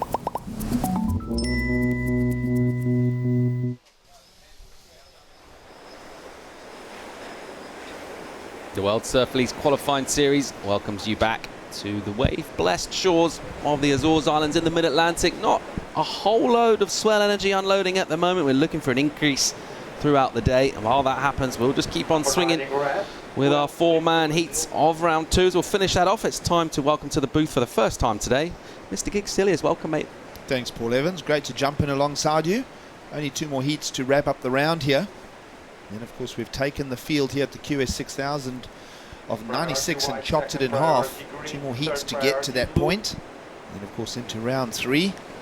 You're just with us, as Paul mentions, the qualifying series. Pretty decent start conditions-wise this morning. The report actually looked a little bit more negative than this. But, some peaks, and as you mentioned, a promise of a uplifting swell during the course of today. We'll get a little bit of onshore wind with it, but nonetheless there will be some increase in the tempo in the lineup here. Well, it was really cross-shore, wasn't it, first thing this morning? It was actually ripping the lip off these waves. That's why we went on hold. It's actually swung around completely offshore, swung about 90 degrees. Looking pretty pretty decent out there at the moment. Well, we'll get our surfing underway here. Shun Murakami, 1 of 4 out in the lineup, taking on L Philippe and Thomas Hermes, 2 Brazilians, and then watch for the Portuguese star Vasco Ribeiro, former world junior champ. Conditions looking pretty neat here with that side shore wind still. Nice rhythm to his surfing. I just think that confidence he'll be carrying over from that final in the ISAs in Japan, coming fourth. Really massive moment in his young career in front of the adoring nation of Japan. All those fans getting behind him. Just come into this event, bringing that confidence with him. Could be deadly, and I tell you what, those are some sharp backhand skills. On-point surfing from the Japanese in white. See how he fares here. Fairly low right now in the qualifying series, so they want to make a run of it here through the Azores. I'm assuming that he may not be in the draw for Ericeira next week, looking at how low his rankings are at the moment. I'll try and confirm that during the course of the weekend. But Shun Murakami just putting his hand up. What does that mean by making the finals? And a guaranteed Olympian in 2020? Is that what it means? Well, Japan's already got their spot, so no. They've already got their spot as a host. You can only have two athletes in for men and 2 for women. One is already guaranteed to Kanoa Igarashi. That was part of the deal of him switching nationalities. Okay. So they get a wild card automatically. So I think it'll be the next highest rank. And this was during the break. L Philippe getting a good backhand series of maneuvers. He's such a sharp competitive surfer, as is this man, of course, formerly of the CT. He'll stay super busy. You just watch that board and basically never really stop moving on these tight wave faces, as he'll just eke any kind of speed and opportunity out. And we know all about the power of Vasco Ribeiro, of course, kind of student of the Thiago Pires school of sort of style and power. Very similar kind of technique, bit of a taller athlete. He uses those kind of arms as levers, those shoulders to kind of whip that board around. And Murakami as well with a real strong opening left-hander with a couple of great hits. So we saw the backhand, that was the forehand. I love the rhythm from Shun. Well, let's see if Shun can hold up against the Portuguese-speaking other 3 in the lineup. Of course, Felipe and Hermes underneath the Brazilian flag. And as you mentioned there, Paul, Thomas Hermes, former championship tour surfer, didn't back himself up on the qualifying series, so here he is outside of the championship tour discussion again. So many surfers with that topic. There's a bunch of Australians, names like Mitchy Cruz, Conor O'Leary, Stu Kennedy, all coming here to try and squeeze points out of the lineup here in the Azores. And it's the same story with Wiggly Dantes, Thomas Hermes, and a number of other Brazilians trying to get back to form. Of course, Miguel Pupo, one of them as well. Pupo coming up next. 18 minutes, 30 seconds. And then lots of, and also Marquis Febri, former championship tour surfer. He'll be in the up-and-coming heats. So that's a classic story, which is always part of our themes here on the qualifying series. It's trying to get back, requalification. The dynamic swings from Hermes. Look at the variety that he puts up as such a smart competitor. And he did really well to just jam in a couple of hits on the end. So you see kind of a slopier wave that dictates the maneuver selection. Going for little rail carving snaps just in front of the pocket and kind of lacing it back in to the power zone of the wave, finishing with a nice combo. Just kind of manufacturing a score on not a great wave, but sharp surfing from Tomas. Murakami back at it. High work rate in the lineup for Shun Murakami. And 4 waves already. Slower start for L Philippe. Let's just break this one down on that little sharp eye equipment. Shun looking smooth. Yeah, keeps it swinging. Got a couple of numbers to come in for him. Got a score to come in for the right-hander that we saw earlier on live action. It's going to be a good number. Second of white, Shun. Well, L Philippe did open with a 6.83, so that's a good level score. And while our surfers are, well, let's have a look. Here's L Philippe still at it. Now adding a third little one, that'll be the throwaway. Someone who got very good scores in the lineup. In fact, a great heat total, was winner of that last heat, Kehu Butler. Let's go down and hear from him. Great to see both the competitors from New Zealand moving on. How does that make you feel to see Billy also pass through? Yeah, no, I was sitting out in the water for almost 5 minutes waiting for Billy's score to come through, and I was just going fingers crossed, hopefully he got the score, and yeah, he got it, and then I was stoked, and then I just wanted to do well on my heat, so yeah.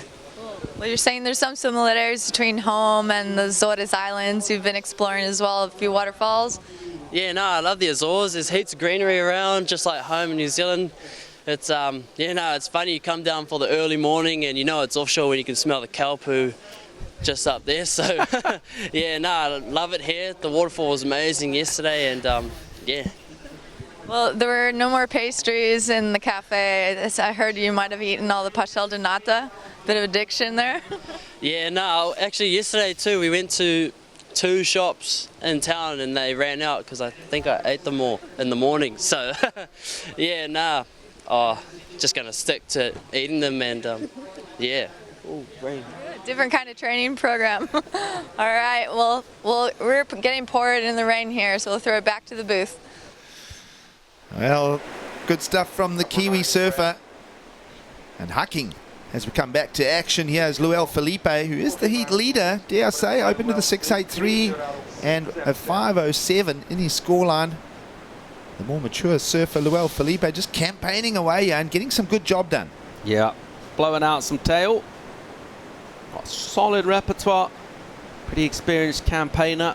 Looking for a breakthrough result. Never really come his way. He's shown form in early heats in big competitions. Remember in Pantin 3 seasons ago, he's pretty much unbeatable in the early rounds, and then, as can happen on the QS, just kind of ran out of consistency when it got up towards being a good keeper result.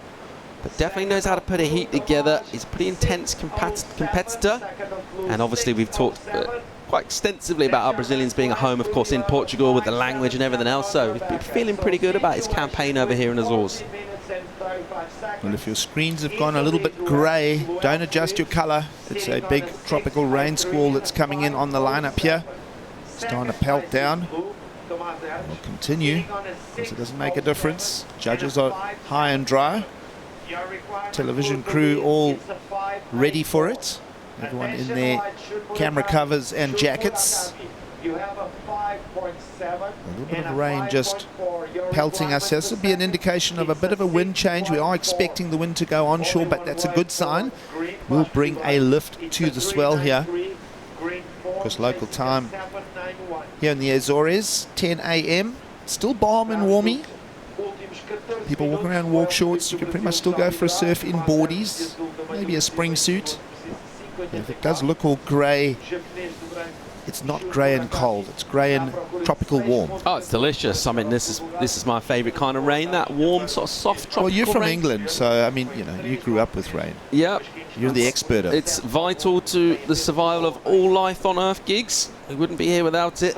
So, yeah, it's beautiful in Hawaii. It's considered a blessing when you get a bit of rain, and you get blessed quite often in Hawaii. It rains quite a lot, but similar sort of stuff, and then rainbows shortly to follow. Well, the Azores is referred to as the Hawaii of the North Atlantic. 9 islands out in the middle of the region. Just a 2-hour flight back to Lisbon in mainland Europe. About 4-hour flight over to New York on the eastern side.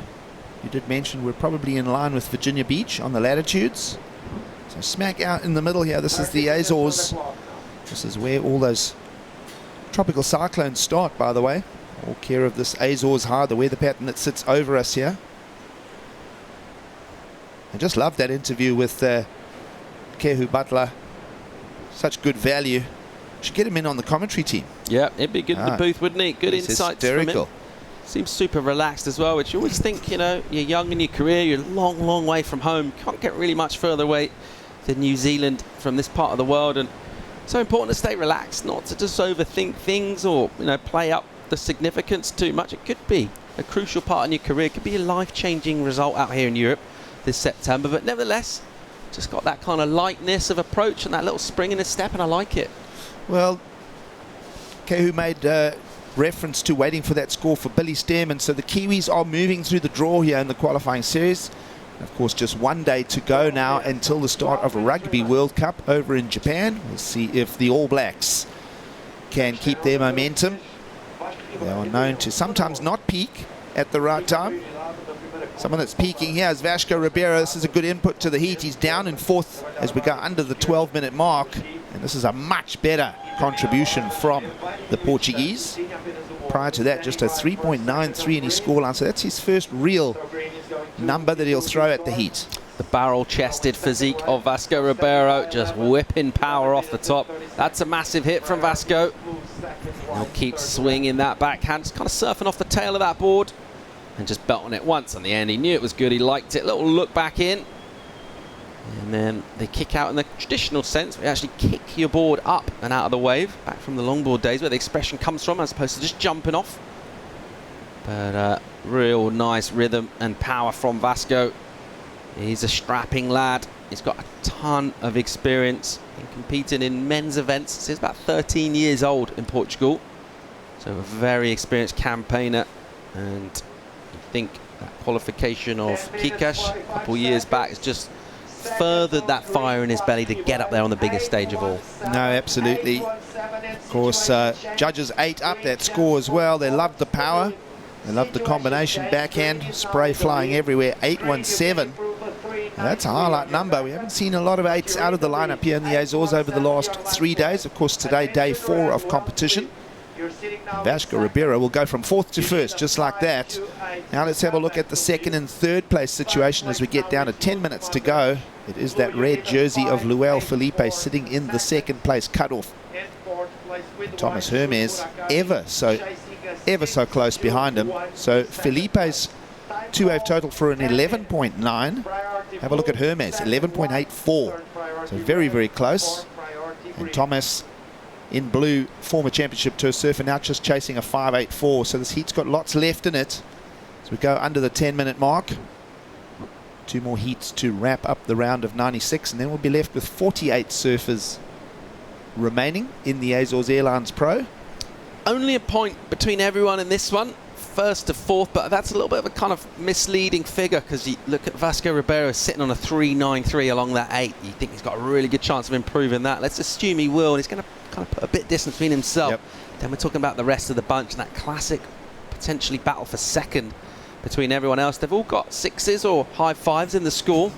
So it's a pretty tight tussle down there, and I think this next set that comes through, the next exchange, is going to be really, really crucial. Thomas Hermes with that priority. Well, it is the qualifying series. We spoke of former championship tour surfers trying to get back to that top 10 picture on this here QS come year end. There's one of those men. South Africa's Marquis Febri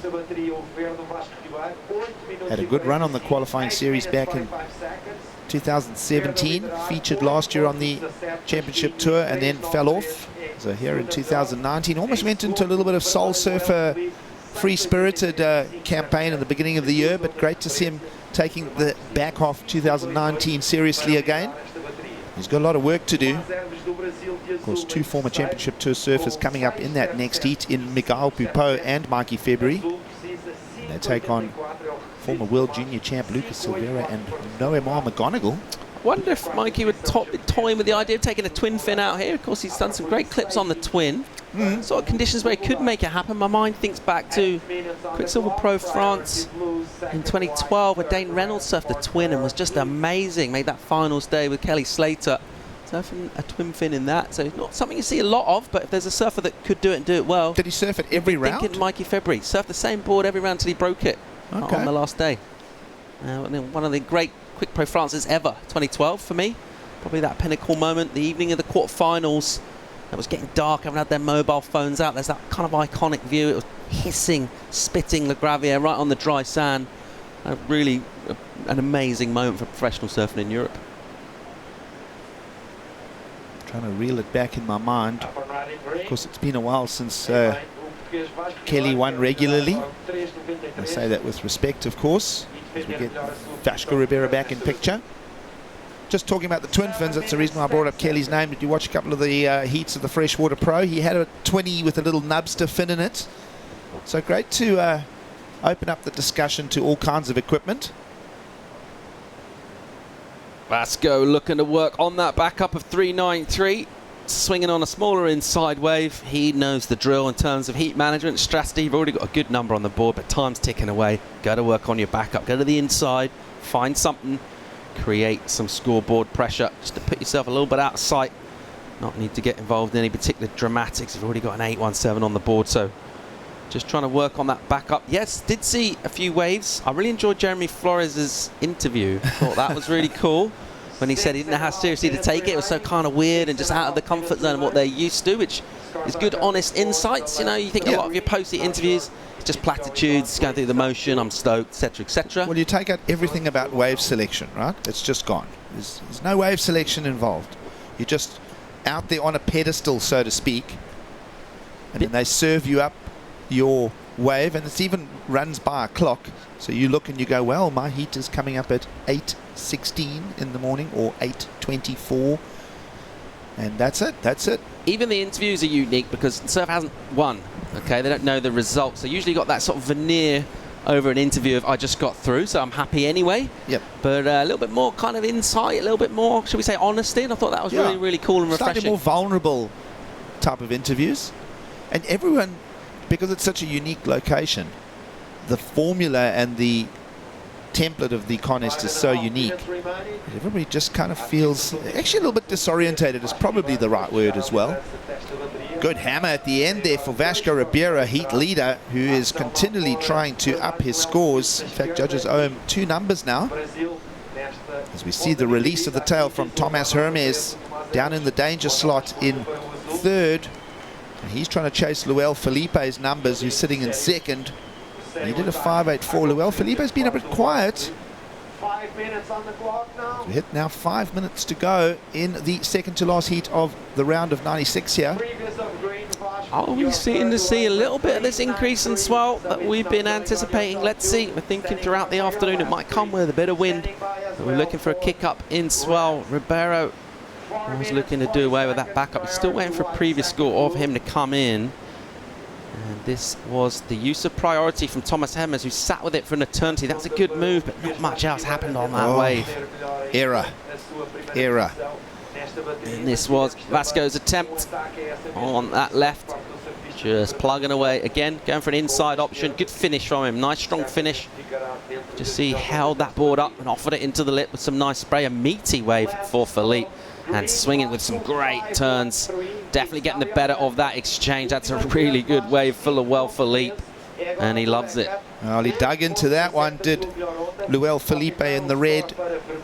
Judges will owe him that number.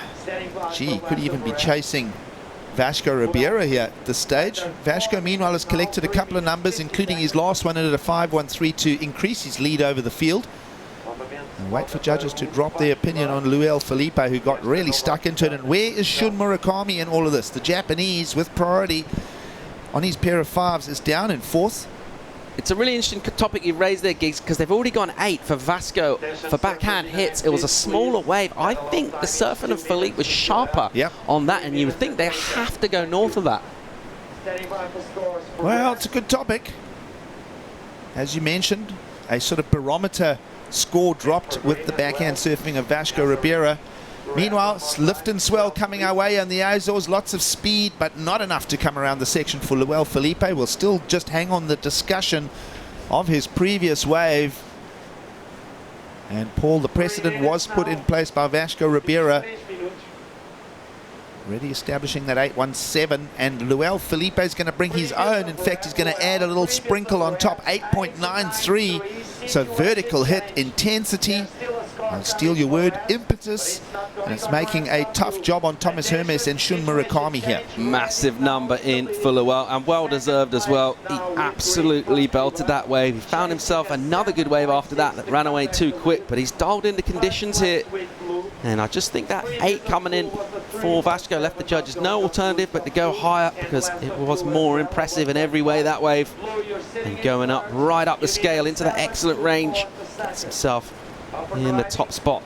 Well, the panel are throwing out 8s. Let's have a look at what Shun can go. Massive rotation, gets nice elevation on it, puts it down gently. A little bit left on the inside just to tag.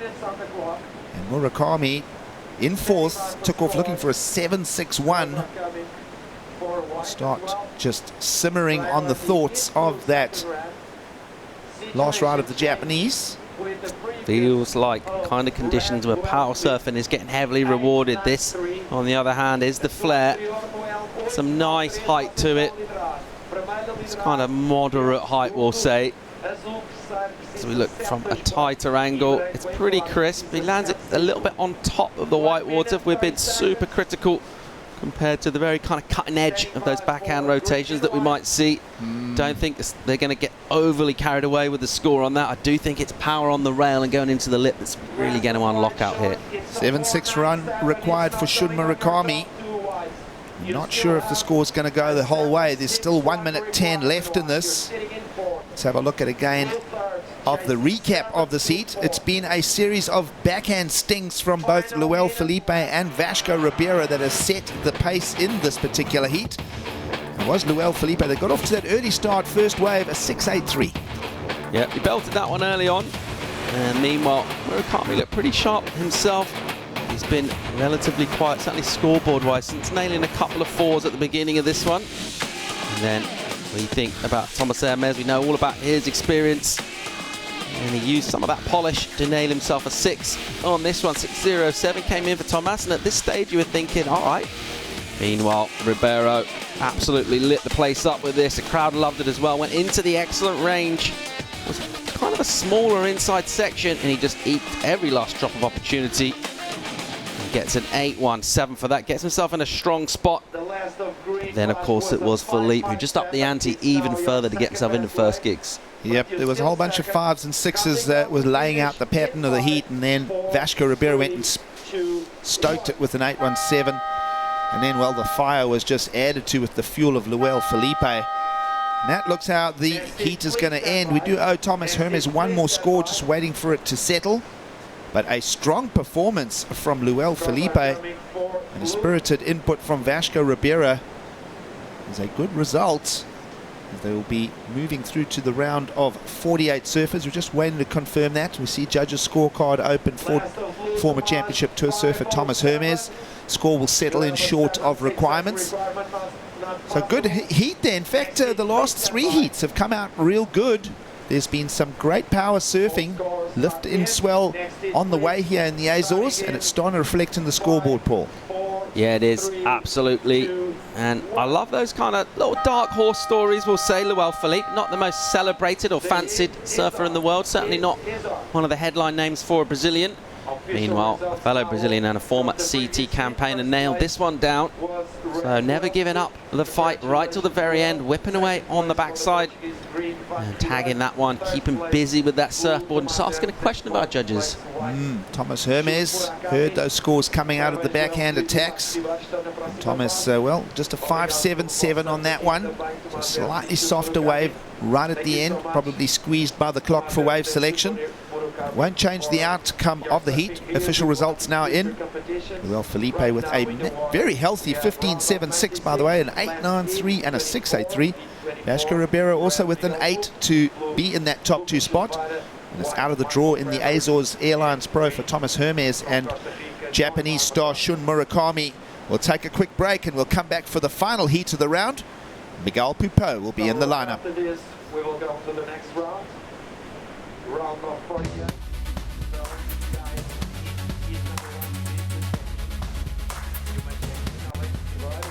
Imagina o seu mel de sonho. Imagino com desporto. Com o desporto rei e com os reis do desporto. Filmes épicos, atores épicos, batalhas épicas, tudo épico. Tem que ter séries para eu ver, séries futuristas e criaturas de outro mundo, senão não quero. Imagine juntar ao seu mel o melhor do desporto, filmes e séries. Adira a fibra Ultra HD do Mel com oferta até 6 meses dos canais 11 Sports e do Mel Filmes e Séries. Ligue 16200. Mel, humaniza-te. Using plastic at our events has always been the norm. Recycling helps, but most plastic still ends up here, or worse, here. Plastic never goes away, because with plastic, there is no away. At the rate we're going, by 2050 there will be more plastic in the ocean than fish. It's a deep problem, but there are steps we can all take. By cutting out single-serve plastics at our events, we can start turning back the plastic tide. This is our commitment for a stronger ocean. What's yours?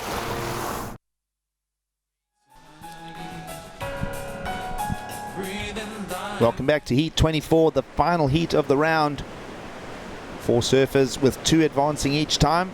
We're now coming down to the end of the round of 96. Former Championship Tour surfers in the lineup here in Miguel, Pupo and Marquis Febri, taking on 2 young prospects that would love to be at Championship Tour level come year end. Lucas Silveira, former World Junior Champ, and Costa Rican talent Noah Mcgonagall. Talking of talent, welcome back to the booth, Shannon Quirk. Hey, Gigs, nice to be covered. I was getting a little rained on. How do you Surfers feel? don't How do you mind, feel but- about being called talent? You like it? Okay, good. Good. I'd like to be taken as professional, so whatever that means, doing my best to, yeah, just share the stoke of the surfing world. Yep, well, it is Stoke, and we are getting a little bit wet here. It is that tropical rain. We're referred to here in the Azores as the Hawaii of the mid-Atlantic. Well, here is a little bit of that warm tropical rain just pelting down on us. It won't stop the show, though. Surfers are wet already. A little bit of rain never helps. In fact, it's quite a peaceful process, surfing in the rain. Yeah, and it's actually warm in the water, so you can see the guys, a lot of them in boardies, and it's just magical place here. San Miguel opened all sorts of swell, taking advantage of that. Miguel Pupo, the snap to fire things off. He's looking mighty strong, coming off a big win for him. One of the most important of his career in Pantin, Galicia, Spain, our last QS 10,000 event. Well, Pupo sits 17,900 on the qualifying series, so that we are speculating that is just right on the cusp of qualification. Of course, Jadson Andre already 22,500, Alex Ribeiro at 18,900. And as you mentioned, Shannon, Pupo getting that win up in the QS 10,000, an upgraded event in Spain. This is his wave number 1 as we just go back to replay of it. Nothing spectacular with this one. Yeah, just getting some points on the board, getting that wax under his feet. It was a nice opening turn, though. There were tons of spray, just a little check turn. Heads through to the inside, up to the lip. Miguel Pupo, just looking strong on his feet, finishing well. Judges liked it too, huh? 617 in for the only wave of the heat thus far. No rides yet for either Lucas Silveira, the other Brazilian in the mix. Of course, Marquis Febri has become a lot of people's favourites here. Got that soul surfer aspect to him. Remember Strada Wasilewski nicknaming Marquis Febri Freestyle February. He's got those long limbs, sort of swings them around, got that little bit of a knock knee type of stance, the young South African. Of course, February back here on the qualifying series in the back half of 2019, looking to fetch points out of this QS 6000 in the Azores. And of course, Noah Mcgonagall, strong, powerful ripper out of Costa Rica. Talking of ripping, it was a great heat, that last heat. Let's go down and hear from the eventual winner, L Philippe. Thanks, Gigs. Yeah, Luella. I mean, there's a bit of water coming from the sky, but I think most of it was coming from your board on that left-hander, mate. The spray, that was a wave under pressure and a big score. How does it feel? I'm feeling really good. Like, we have really good days here in Azores. Me and my friends from Beleitistin. So I knew I got a like 6.8 and 5 something, and then Vasco got a 8. And I thought, all those guys can get a wave and like change really quickly, Shun and Thomas. And I thought, I'm gonna wait here, I have third priority. And then I just said, like, if he's gonna do, God will send the wave to me, and just wait. And the wave came, and like, I'm really stuck it. Yeah, well done. The wave came all right and you made the most of it. But also there's some big names in this event. And how good is it just to take out some of those big names of surfing? Does that fire you up to take down these big names? I'm not like really think about it, but the wave is really good. It's really similar to my hometown, and like I know it's gonna be really fun. This contest, all the guys want to qualify, and I just want to enjoy my days here and like just say thank you, God, for being here and blessed to compete again and surf those waves. Okay, well, thank you. Well, we're all blessed. The great waves, and Luel's having an awesome time. And we'll go back to you guys in the booth. Thank you. Well, L Philippe through to the round of 48 surfers remaining, along with Vasco Ribeiro. Both of them finding very good stinging backhand combos out in the lineup and going easily into the eights. While we were at the interview, let's have a look at Lucas Silveira. Yeah, that last turn was what the beach was exploding about. We heard the cheers. Lucas Silveira from Brazil putting a 4.67 together for his first opening ride. When you think of the type of surfing that Vasco Ribeiro does in that previous heat, you could carry that theme over quite easily to Lucas Silveira in blue and that man, Mcgonagall. We'll see how their power relates. Did see a punt to the air from Shun Murakami, who didn't get a massive number out of it. So power combos is telling a story here this morning on day 4. Let's have a look at the power of the Costa Rican. Watch the Tico head up to the lip. Noah Mark looking fiery, able to make it through that difficult inside section for the last attack on the end. Noah Mark is coming straight out of Japan, so he's been busy dealing with jet lag. We were talking to him yesterday about the Olympic qualification interest for Costa Rica. Ended up 9th, but they did such a great job and were fighting strong. Carlos Munoz, who's also in this event and won his heat, was on the national team there for Costa Rica.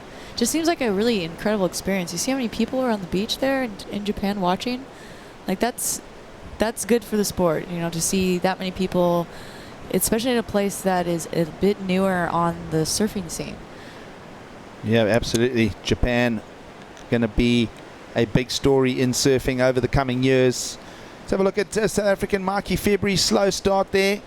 Used the priority on that decision as well. So back to the drawing board for the former championship tour surfer, Marquis Feb. M Feb, we call him back home in Cape Town. And M Feb comes here sitting just inside the top 100, sitting at 96. Here's Noah Mcgonagall, who's fallen out of the top 100. So that's how tough this qualifying series is, folks. Of course, Noah Mcgonagall in a controversial heat in Belito, although he finished 25th. That was good. Oh, nice. Lucas Silveira comes at us here with a wave number 2. But just to finish off on that point, Noah Mcgonagall just on the wrong side of a decision in Belito. Cost him his entry into the US Open of Surfing. Good punt rotation there from Lucas Silveira, by the way. Yeah, 2 thumbs up for that ride. And it's really clean. I got a smile and the thumbs. Lucas, always good vibes in big waves or small. Stand busy, Noah Mcgonagall. Here's the the replay of his last wave, but just falling unstuck there on the inside section. Bit tricky in there. There's really not much water either to work with. Yep, tide falling out here. About an hour and a half now from the low. Of course, in the middle of the Atlantic, only about 3 feet of tide. Here goes Silveira straight back at it. Little over rev there. Grinds the gears and doesn't get the clutch in time, so he'll just spill. And meanwhile, his prior air in for a 5.13. So Silveira starting to build his momentum in this heat with 14 minutes to go. Punt to the air for the 5.13. Miguel Pupo, remember that opening score, he's left-hander, just a very basic Miguel Pupo wave for a 6.17. And Noah Mcgonagall's got his own 6 in it. So it really is just the South African trying to get out of the starting blocks. Pupo back was priority, by the way. Let's have a look at what went wrong here for Lucas. Well, it was a great turn. He put it all into it and just fell unstuck afterwards, but Michael Febri also putting some points on the board. Beautiful backhand turn. Gosh, this guy just has some of the most styling surfing in the game right now. Well, good wrap turn there from Marquis Febri. Judges thinking about those scores. Meanwhile, back to the live action. Noah Mcgonagall down the beach, tracking over to the eastern side, way down into a region where we haven't seen a lot of waves ridden. Noah Mcgonagall just exploring everything he can on the lower tide options here. See that wind coming right to left on screen, so it's coming out of the west-northwest. We do speculate that as it goes onshore this afternoon, we'll see a significant lift in swell. Forecast very positive, and of course tomorrow even bigger swell albeit with some onshore, and then Sunday it turns offshore and it'll just brush all of this. We're expecting overhead barrels for finals day here in the Azores. Nice projection here from Lucas Silveira. Just clicks those two turns together. Nothing particularly powerful in all of that, just strong, sturdy and flowing surfing from Lucas Silveira.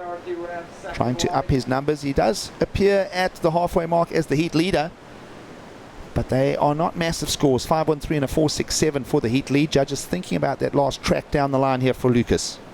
And here's the replay of Lucas on his backhand. Staying pretty diverse. He's got a whole combination of tricks in the bag and throwing it to the air.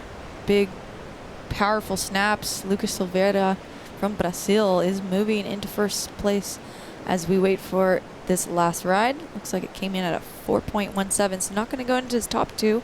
But he's sitting on a couple healthy scores. Not far behind him, Miguel Pupo in third currently is only needing a 3.5 to advance. Yeah, Pupo just sits with a 0.47 as one of his counting two. Remember, Miguel opened with that 6.17. So plenty of time for a man that is borderline by just a couple of 100 points from qualification, the man in red, Miguel Pupo. Of course, opposite story for Marquis Febri. So both former championship tour surfers on screen there briefly. Feb sitting 96 with throwaway results in Pantene and the US Open. Just a 25th place in Belito to brag about. Mcgonagall outside of the top 100 here, now sitting in second place in the heat. Remember, this is heat number 24. We are wrapping up the round. So this is the final heat of the round of 96. We will have 48 surfers left in the draw. Of course, we started, well, 3 full days ago. We are now on day 4 of competition. We started on Tuesday morning with 144 surfers in the draw here in the QS 6000, the Azores Airlines Pro. A big month, as we always speak about here in Europe. September full of surfing all around the globe, and it's been a particularly chock-a-block September with the ISA Games over in Japan. Of course, starting yesterday, the Freshwater Pro on the Championship Tour.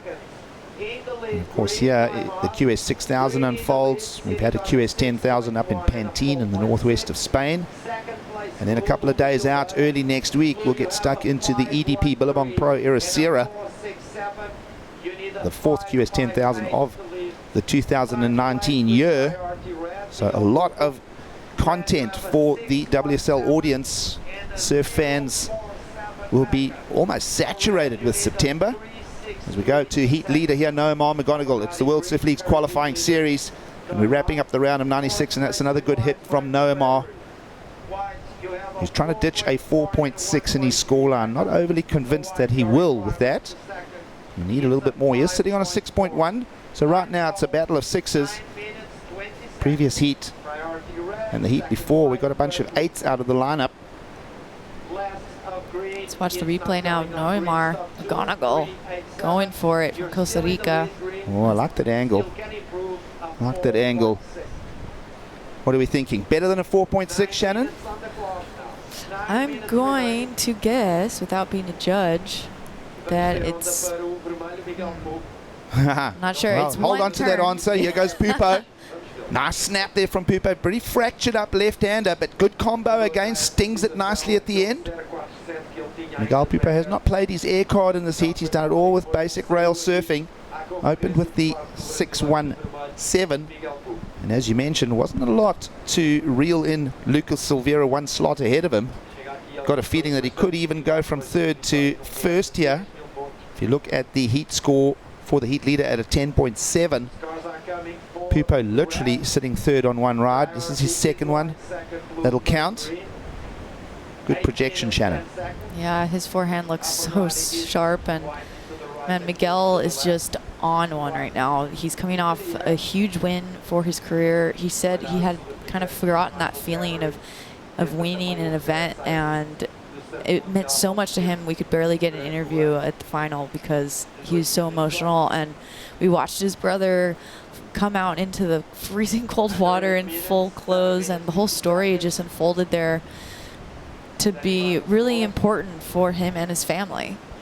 Well, of course, this is our surfers on qualifying tour, and they are making a living out of this. Every heat is important. Let's go back and have a look at the first time we've ever had a QS 10,000 up in Pantene, Spain, filled with all kinds of stories, including Jadson Andre that would go to the lead on the qualifying series, but Miguel Pupo clean and smooth surfing, and the Spanish just ate this up.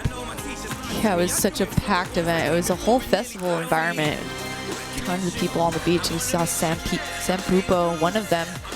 He almost had more nerves than Miguel did going into that final.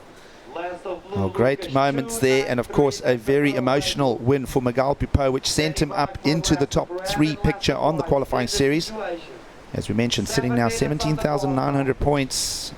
Al Hunt, along with a bunch of speculators, are saying, well, cutoff should be around 18,000, 18,500. Here's Marquis Febri with just a couple of thousand points, sitting way down at 96 on the QS picture here in September 2019. A lot of work ahead for Marquis Febri if he wants to get back to that championship tour level. Here he goes into the wind, and you know he might play the air card.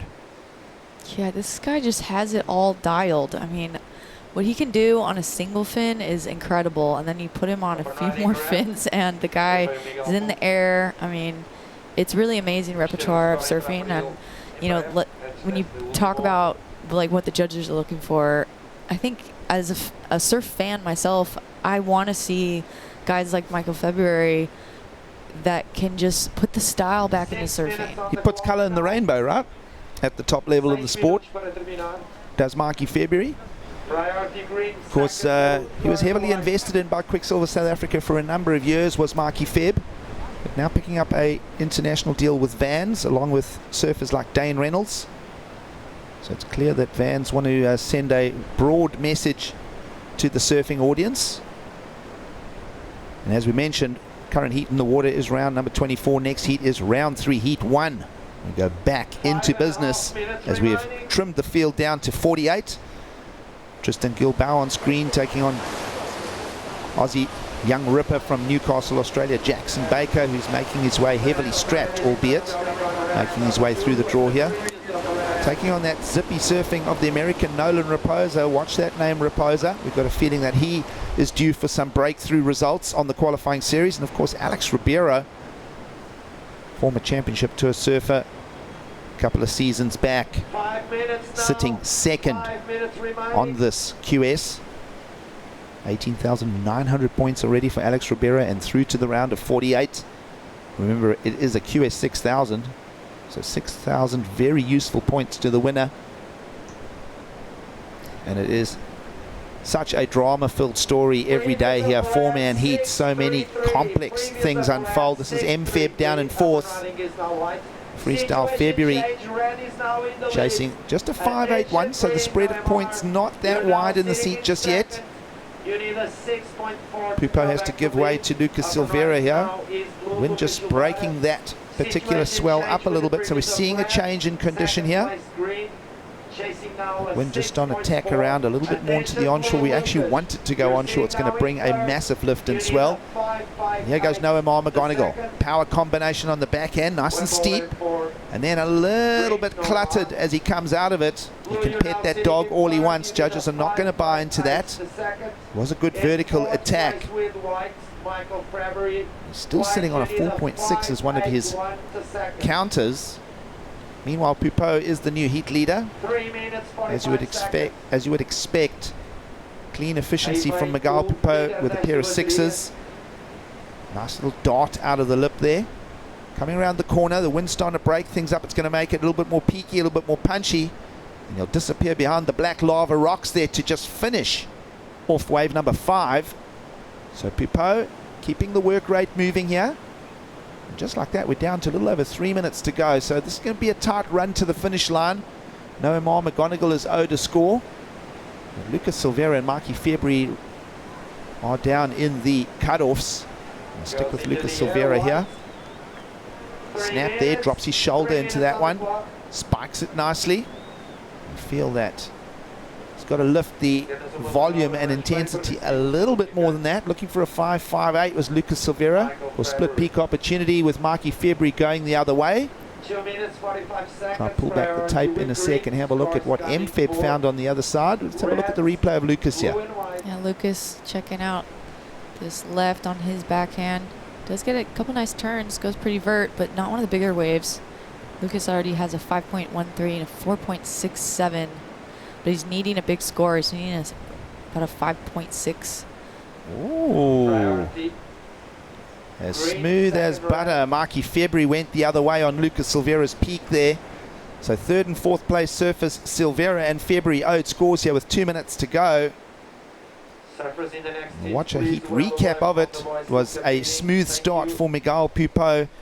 He got things going with the 617 early on. And of course, this is the qualifying series. There are so many stories, so many championship tour surfers wanting to re-qualify in 2020. Well, yeah, and you saw his win. Miguel Pupo is only in third on the rankings now, so good chance of him making the tour if he can just stay strong against guys like this. Nothing easy. Lucas Silveira going to the air. He liked that one. 5.13 for Lucas Silveira, yeah. This is a big punt for Marquis Feb. That became one of his counters. Shannon, just a 4.9 for that one. The judge is still contemplating a score for Marquis Febri. As we wrap up that heat recap, you join us with a little over 1 minute to go in the final heat of round number 2. 96 surfers being cut in half here. And Lucas Silveira is not going to find requirement. Going to get a 5.13 for those backhand stabs, but short of the 5.58. So is there another wave in it for Lucas Silveira, who's back in the lineup with a fourth prio? Under 1 minute now, and we're still awaiting Marquis Febri's last score. Let's go back and have another look at it. Judges still pondering this one. He's going to need a 5.81 to advance. So very similar requirements for both Lucas Silveira and Feb. He slowed right up, set up, threw it, and landed clean. And what do you think, Giggs? You think I he's think gonna get the yes. score? I think yes. I think it had elevation. I think it had a lot of pop to it. It was a bigger meteor wave, and there was a lip line to it. So you don't want to see a punt off a soft foamy section. You want to see it off a lip line. And 7.5 comes in. Feb goes from fourth to second, and the heat is busy counting down. And there's your 5 judges' opinions on it. One of the judges went as high as an 8. A couple others just averaged out at the 7.5. So that's where we put that score. Here's Mcgonagall down in that third. He's been bumped down by Marquis Febri's last punt to the air. He's going to just try and grind this one out as the Costa Rican. We'll just contemplate that. You're kind of reading some body language into Mcgonagall there. He got beat by the efficiency of Miguel Pupo's pair of sixes. And then a beautiful punt to the air for Marquis Febri. Sees the best single wave of the heat. Meanwhile, Pupo also increased the score. We're waiting for this number, so nothing's official yet. Yeah, Noe trying to get out of fourth place position, but it's just a smaller wave. He does get a couple snaps off of it, but knowing Mcgonagall is looking for a big score there.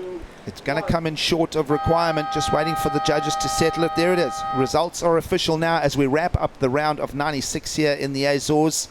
Miguel Pupo, smooth and efficient. In fact, upped his pair of sixes, replaced one with a 7. So 13.33. Former championship tour surfer, a man that sits in the top 3 picture on the qualifying series. Pupo through to the round of 48. And Marquis Febri, a little flash appearance there, but a soft score alongside it is enough to get over Mcgonagall and Lucas Silveira. Stay with us. Round 3 coming to you from the Azores Airlines Pro in the beautiful Atlantic.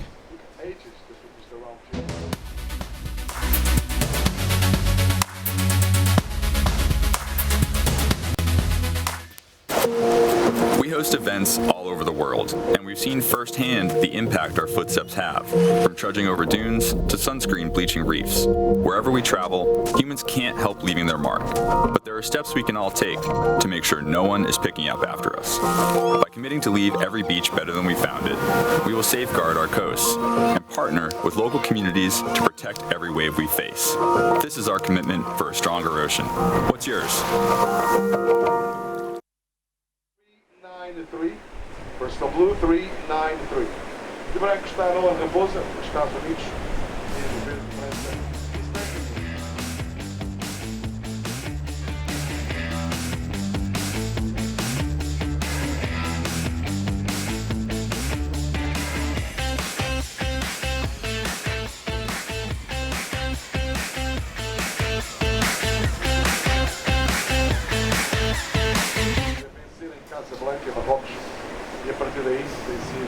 The World Qualifying Series welcomes you to the beautiful mid-Atlantic Isle of San Miguel. We're into round 3 of the QS 10,000 Azores Airlines Pro 2019. And the stacked heats, well, they'll keep on coming. Jackson Baker from Australia, Alex Ribeiro of Brazil, Nolan Raposa, the highly rated fiery young American, and Tristan Guilbault from France. Paul Evans in the booth alongside Benjamin Mundy. Thank you, Paul. Yeah, some bit of moisture out there, precipitation. Hasn't stopped the waves from rolling in though. Plenty of action, plenty of excitement, and you just get a sense that there's a bit of rain before that sun hopefully bursts through. And sort of still offshore though. The breeze just howling. Raposa getting work done, swinging that board around in brisk winds that now starting to blow into our right-handers. So our wind has veered around. That means a clockwise movement. It's like more to the west from south this morning, and really ruffling things up down here. A little bit more wind than swell energy available at the moment. It's kind of overpowering it a little bit. We're hoping for a kick up in swell, but at the moment this is what we're dealing with. Yeah, and Raposa did well there. As you said, just fighting that wind a little bit, but he still managed to get through. Hangs in the pocket. Sort of traveling with the gang. There's like the John Mel, Colt Ward, little posse of sort of 20-year-old American guys having a great time. Real energetic bunch, quite fun, light, sort of effervescent. Raposa's one of the really sort of sparky, bubbly one of the gang, and it shows in his surfing, I reckon. Yeah, he is. Fun in the post-heat interviews too. So just bringing that kind of charismatic persona. It's pretty important on tour, just to keep everything in perspective. Dealing with your day job of going to be losing more times than you're winning. Let's call it like it is. That's what's going to happen on the QS. So got to keep that positive mental approach. Stay stoked. Ben, what are some of the ways that you keep a positive attitude when you're out on the QS doing the hard yards commentary? How do you stay happy? Oh, well, I try and get in the water as much as I can. Sure. So just pop down. Classic Monday. So whenever you think, just, you know, what am I going to do the next, you get little breaks. Mate, let's, utilise those breaks. Go for a swim. Go for a walk. Talk to someone you haven't met before. Introduce yourself. Yeah, I like to do that. Let's check out a wave we didn't see early on. It's Big Jackson Baker, the powerhouse from Newcastle. Yeah, he's a newie lad. 2 big turns. He's obviously heavily strapped on an ankle. Didn't think he was even going to be able to compete. I saw him walking down the track here just then. He's limping heavily. He can hardly sort of walk on it. It's a bit of a miracle he's surfing on it at all. But so then, a couple of big right hander. He's got some real power in him, and it's brave. Oh, the Twitter action still coming in, so people getting really fired up and engaging. A lot of questions. A real inquisitive sort of Twitter audience. Ben, what have you got? Anything that we can broadcast?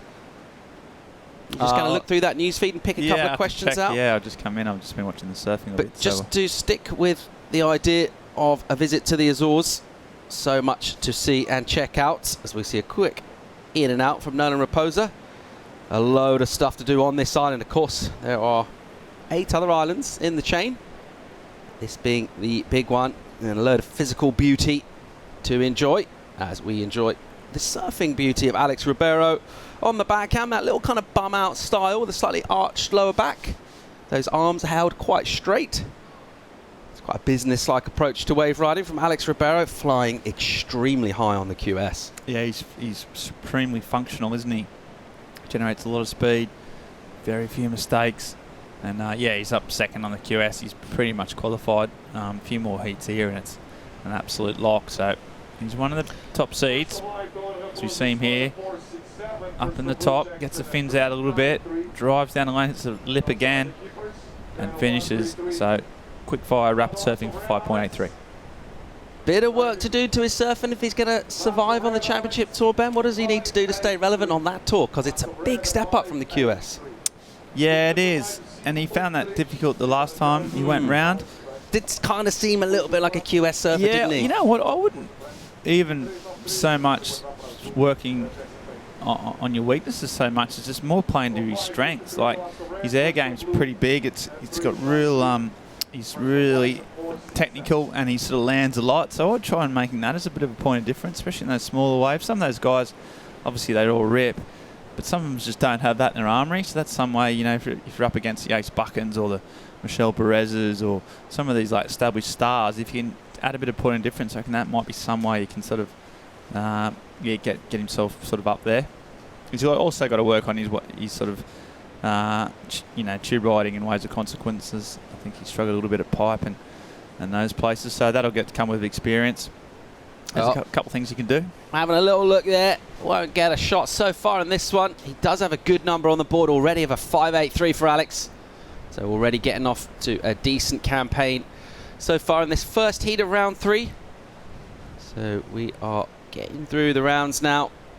Just 48 left in the draw at the start of this one. Ditch half of them as we see Tristan Guilbeault on one side of the peak, Jackson Baker on the other. In third place, uses that priority. Lovely first hit from him and a really nice second turn. He's super light on his feet for quite a big lad. You mentioned the strapping on the ankle. It doesn't seem to be really troubling him. He did say in a previous round that on some of the small waves, it's quite hard for him to kind of milk it too much with the ankle, and he preferred it when the wave provided a bit of energy, and that's exactly what happened there. Yeah, he's right into the teeth of this wind, coming down, drives hard, gets the fins out, kicks it out. Good technique, and just absolutely nails it. Celebrity parents Craig Jarvis, I would say, as well. South African famed journalist.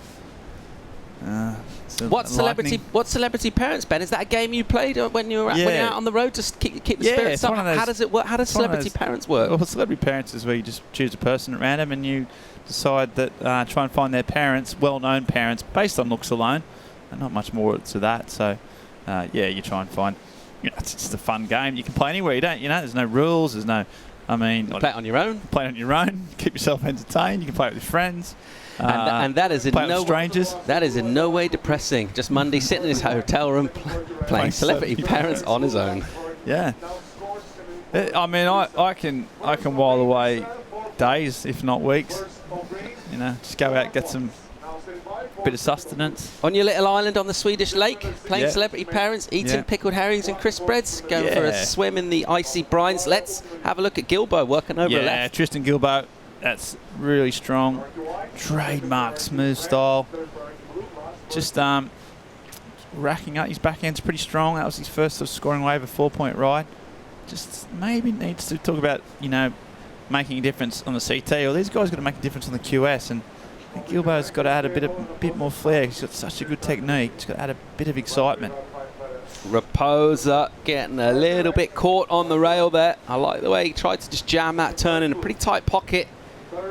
Got a little too much purchase on that rail. Buried the equipment. I always sort of go to say Rapunzel for some reason when I say Raposa. But, I don't because I'm professional. But he's not going to be happy with that. He had a little section there, a little aerials. He's an amazing aerial surfer.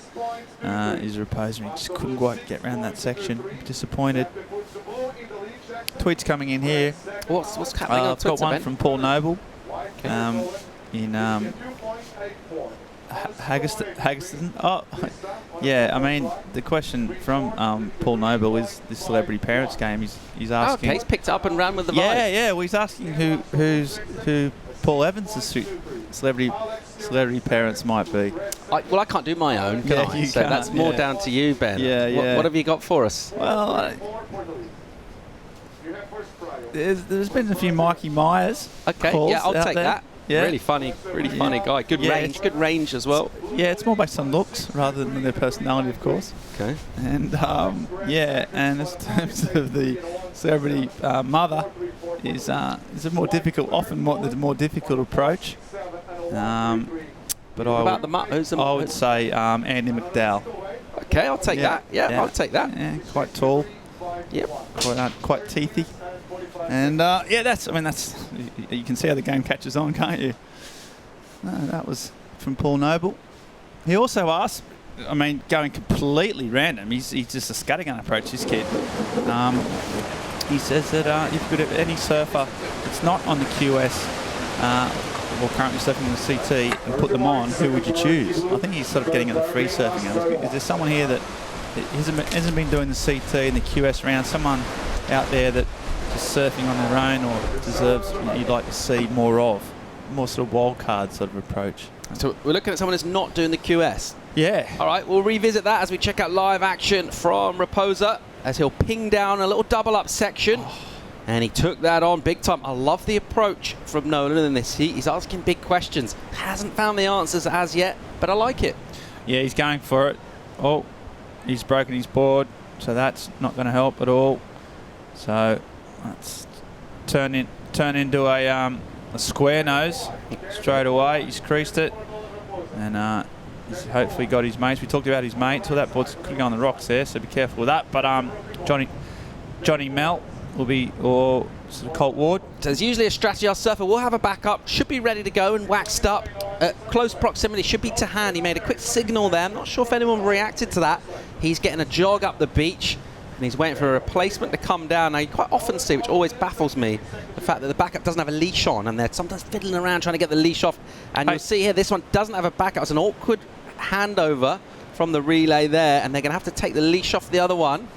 Why, oh why, oh why do our surfers not have a leash on their backup board, Monday? Yeah, it's ridiculous. And I mean, even though the surf here, it's 2 foot, it's not particularly big or small, not big, you know, it's always potential, especially where the Raposa, you know, does these crazy aerials and hits it hard. He's always going to snap boards. So yeah, you're right, Paul. Alex Ribeiro swinging a meaty left-hand option. He'll just mix this up with a little rail jam. It's the classic: a fail to plan's a plan to fail.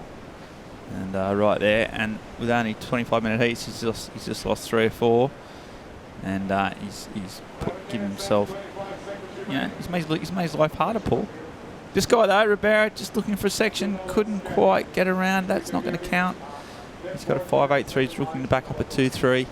So Ribeiro just not finding that way. It was a bit of a rolling out the back. Yeah, so just probably a wildcard surf that you just insert into the competitive zone right now that you think would make a difference. Thinking of names like Albilea, someone that's definitely got the game in the big reef barrels, of course in giant waves. He is on the World Surf League's format for the Big Wave Tour. But I'm thinking also with the radical air game as well and a bunch of power. He can mix it in any kind of condition, that classic 2 to 20 foot kind of skill set. Be pretty cool to see Albi. Yep. I do like Albi. Any of your suggestions, Ben? We did. I mean, apart from the fact that there's a board crease you can see.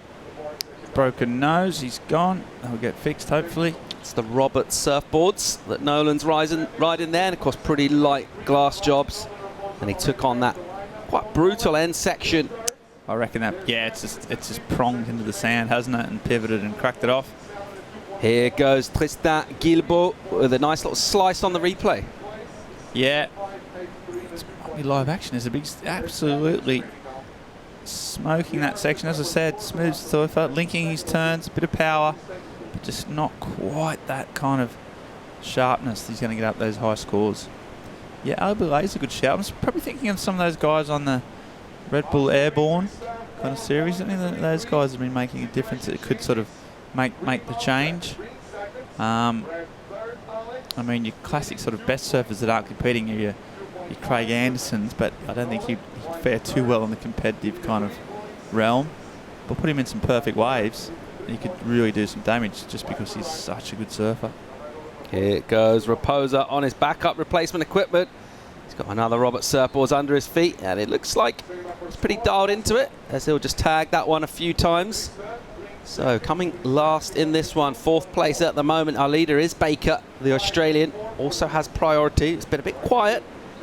Just the 3 waves ridden by Jackson. Time down to 9 minutes. Yeah, back out there.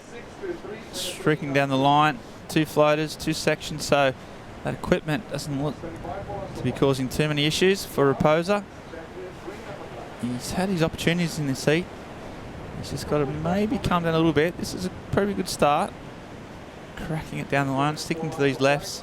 He's looking for a 3.66 to give him the all-important second place. Interesting chat, though, about surfers that we'd like to see on tour that aren't on the tours. I think maybe it's a little bit of a departure, certainly from a few years ago when there was that whole sort of Dane conversation. It was kind of sort of quite a glaring omission. I think now it's pretty hard to argue against the fact that the two best surfers in the world, I'm thinking John Florence and Gabriel Medina, they're on tour, right? It's pretty hard to argue against either of those. Yeah, oh, for sure. Yeah, there's not many of the world's best surfers who aren't on that CT right now, that's for sure. So we've got the QS ratings out. Alex Ribeiro sitting in number 2. He's been really consistent all year. He's won some events, 6,000 QS event earlier on in the year. He's sort of nabbing like consistently, getting also the quarterfinals and then these big 10,000s. Yeah, he won in Newcastle, which was a big win for Ribeiro. Newcastle fans love him. You know, they really took him to heart. That was the Burton Automotive Pro. The Burton Automotive Pro. Yeah, that's exactly what it was. Great comp. It is, yeah. I mean, Kim Burton, who owns the Toyota franchise down there, he's been a great supporter of surfing for a long time. Actually, keeps the whole thing afloat.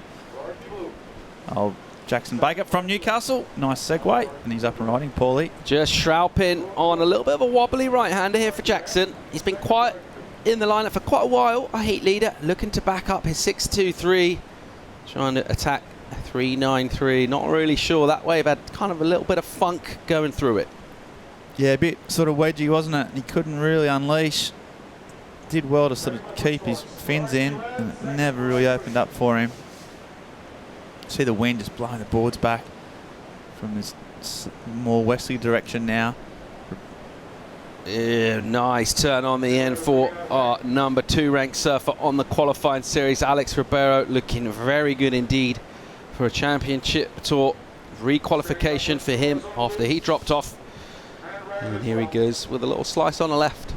Yeah, keep pulling the trigger. I mean, that was a nice turn. Big technical kind of crack. The fins out the back, spray blaring out. He's still in 4th. He's got a 5.83, so that'll help his cause. But the number 1 seed for this heat anyways, still just requiring a score to make himself safe. 6 minutes on the clock remaining. Baker gonna get a score. Don't think it's going to improve anything in leading this one. A relatively low scoring affair. Nolan Raposa had a little bit of drama with the equipment, spent a bit of time on the beach. Didn't have a leash on that backup, which certainly displeasures me. As time and time again we see that wasted precious seconds, even minutes, switching over the leash. As we see O'Neill Massa, one of 2 Tahitians, he'll be taking on his buddy Mihimana Bray. Coming up in the next one, here's live action of the American Raposa. And he will jam down a little steep section with a nice little flare to rotation on the end. It's not particularly convincing completion on that maneuver. Meanwhile, Ribeiro looking to get out of 4th, using that first priority. There's a nice swooping arc on the rail, and the wave will go a little bit wobbly and fat down in here. Get a little finish on the end. It's nothing to get overly excited about. The first term is decent, not much else after that. No, he's surfing well and it's clean, but it's just lacking a bit of excitement, a wow factor. He comes around here, nice carving rail turn. I mean, it's great surfing. Another one quite similar. It's CJ Hopwood-esque on that one, and just finishes it off. Former event winner here, Monday. Former event winner, former world title champion. Recently surfed the Legend Series heat against his brother Damo in Chopu, Tahiti, which was pretty exciting. I also once was dropped in by both Hopgood on a wave at Mundaka, so I got Hopgooded, effectively sandwiched by both of them on quite a good wave, I might add. This is the wave from Baker at the start of the heat. This was his 6.23, which has kind of set him up for a solid sort of progression, but he hasn't been able to really attack that second score. Raposa's been busy, he's had some spark, it just quite hasn't had the waves. Well, you know, I don't mind this, it's a little bit different. It wasn't a whole lot of amplitude, wasn't it? But it was a little bit a spark, trying something new. And looks like Ribeiro has got that 5.43 for those swooping clean calves, and that's moved him up to number 1 in the heat. Jumps from 4th to 1st. Good news for Alex Ribeiro in red. The Goofy, formerly of the Championship Tour, would love to get back up there. He's given himself a good shout this season. Coming into this event, ranked 2nd in the world on the qualifying series. Another big 10,000 to come next week with the EDP Billabong Pro in Ericeira. But at the moment, looking to try and do further scoreboard damage in the Azores. Cost 6,000 points up for our winner down here, so pretty crucial and significant. He's already won 6,000 in your hometown and that man's hometown in Newcastle in Australia, and looking good to the moment anyway. Hang on for an advancing position in this. There's Tristan Guilbeault on your screen. He's got to get his skates on here. Tristan needs some scoreboard action. 5.84 his requirement. Under 3 minutes. Got a quick tweet here again, Paul, from someone from Felipe Anderson, who's down there in Peckham Rye. Okay. And yeah, Felipe is saying, sort of following on from the chat about who would you put on the tour, who then would you choose? He's effectively called. Who would you remove from the tour? Who would you remove? No, he's called it the Evans wild card. He's actually put in brackets all the Mikey Myers wild card because he's a bit of a card, this one. It's the Austin Powers wild card. Yeah, so what if you could give any member on the QS, any surfer, a wild card for next year? You had that power, who would you give it to? Ooh, good question. Can I think about it, or you need an answer right now? With 2 minutes to go on the heat, we're getting down to pretty serious business, so it's up to you how you want to call it. Jack Robinson. Jack Robinson, there you go. Robert. Yep. You put him in. Yep, get him in. I mean, it's an obvious choice, but it doesn't make it nonetheless a good one. Yeah, Robbo. You just think about, some surfers, them qualifying. It's a nice story for them. Does it contribute much to surfing? There are a lot of also rans that get on that championship tour. You got to think Robbo would be one of those sort of athletes that you think could really go in there and cause some real problems for some of the very biggest names in the sport in those barreling waves. And I'd love to see that personally. Very good. Okay, well, he's still in this event, so he's got every chance of being on that tour, with or without the Evans wild card. That's the recap. Raposa started off on his backhand. Good, strong start. 3 committed turns. It was just fighting that wind a bit. Couldn't really generate a whole lot of speed, but that was a strong start for a 4.67 first wave. The Frenchman Guilbeault, he started doing his trademark wraps in the pocket. Looking for a little double up here. Staying busy, staying strong. A little bit L Philippe. Yeah. But this is Baker. He just stabbed it in the pocket, that first one. Drove around. Need 2 turns on this, but 2 turns enough. He's been doing that all week, actually. Just short and sharp, but powerful. And then Ribeiro, after a bit of a slow start, got a few right-handers, and then got back into the game with a longer left. And that means, as it stands, Baker's backed up his score. He's out in the lead. Ribeiro in second, 30 seconds to go. Raposa needs a 6.59. And we've just seen some action there. Hold the phone. Whoa, big number in for our Frenchman in green, Guilbeault. 7.5. It's the highest score of the heat so far. Clock is ticking down, and it's really bad news for Alex Ribeiro. Now in the red singlet, finds himself in 3rd and going out of competition. Time is going to tick down. He's got second priority. Jackson Baker has priority. Neither of them will get to use it. And it looks like with all scores in, Guilbeault has absolutely stolen that one, and he loves it. You see the content on the face there of our Frenchman. And he's mugged Alex Ribeiro and Jackson Baker to leap up into that first place spot. He picked the pocket right at the end of that heat with some great surfing, some lovely combos. I mentioned the L Philippe kind of approach. And he is through to the next round by virtue of this. Yeah, 7.5. Bang, vertical on the first turn. It's a bigger wave, one of the bigger waves we've seen. Then another one winding up. This is like Azores Airlines, and he's just done 3 solid, hefty chunks. Look at that bottom hand turns. Beautiful thing to watch. Drives again. That was the first one. Second one again. Boom town. That was vertical and in the pocket. He's not in any way holding back, and that got a 7.5.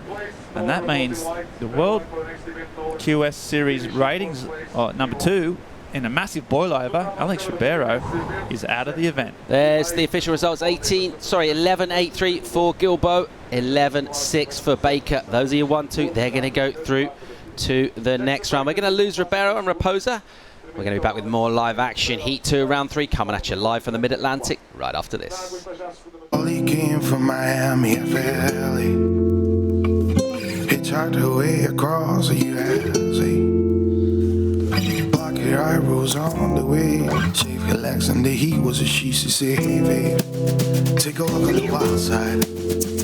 Compra um Seat Arona agora e começa a pagar só em 2020. Até 60 meses com 0% de juros, 0% de EEG e ainda a oferta de manutenção preventiva. Take a walk on the wild side. Imagina o seu mel de sonho. Imagino ver derbys como nunca os vi, cheio de lances perigosos. Emoção do primeiro ao último minuto. Tem que ter clássicos e fixe era chegar a casa e ir direto para as melhores jogadas. Os melhores jogadores. Os melhores campeonatos. Tudo ao mesmo tempo. Imagine juntar ao seu mel a nova timeline para ver os golos e os momentos decisivos e com o novo Multiview assistir às melhores competições em simultâneo. Adira a fibra Ultra HD do Mel com oferta até 6 meses dos canais 11 Sports e ainda do Mel Filmes e Séries. Mel, humaniza-te. The crew here at the WSL are taking some major steps to protect our ocean. We're offsetting our carbon footprint, cutting out single-serve plastics from our events, and committing to leave every beach better than we found it.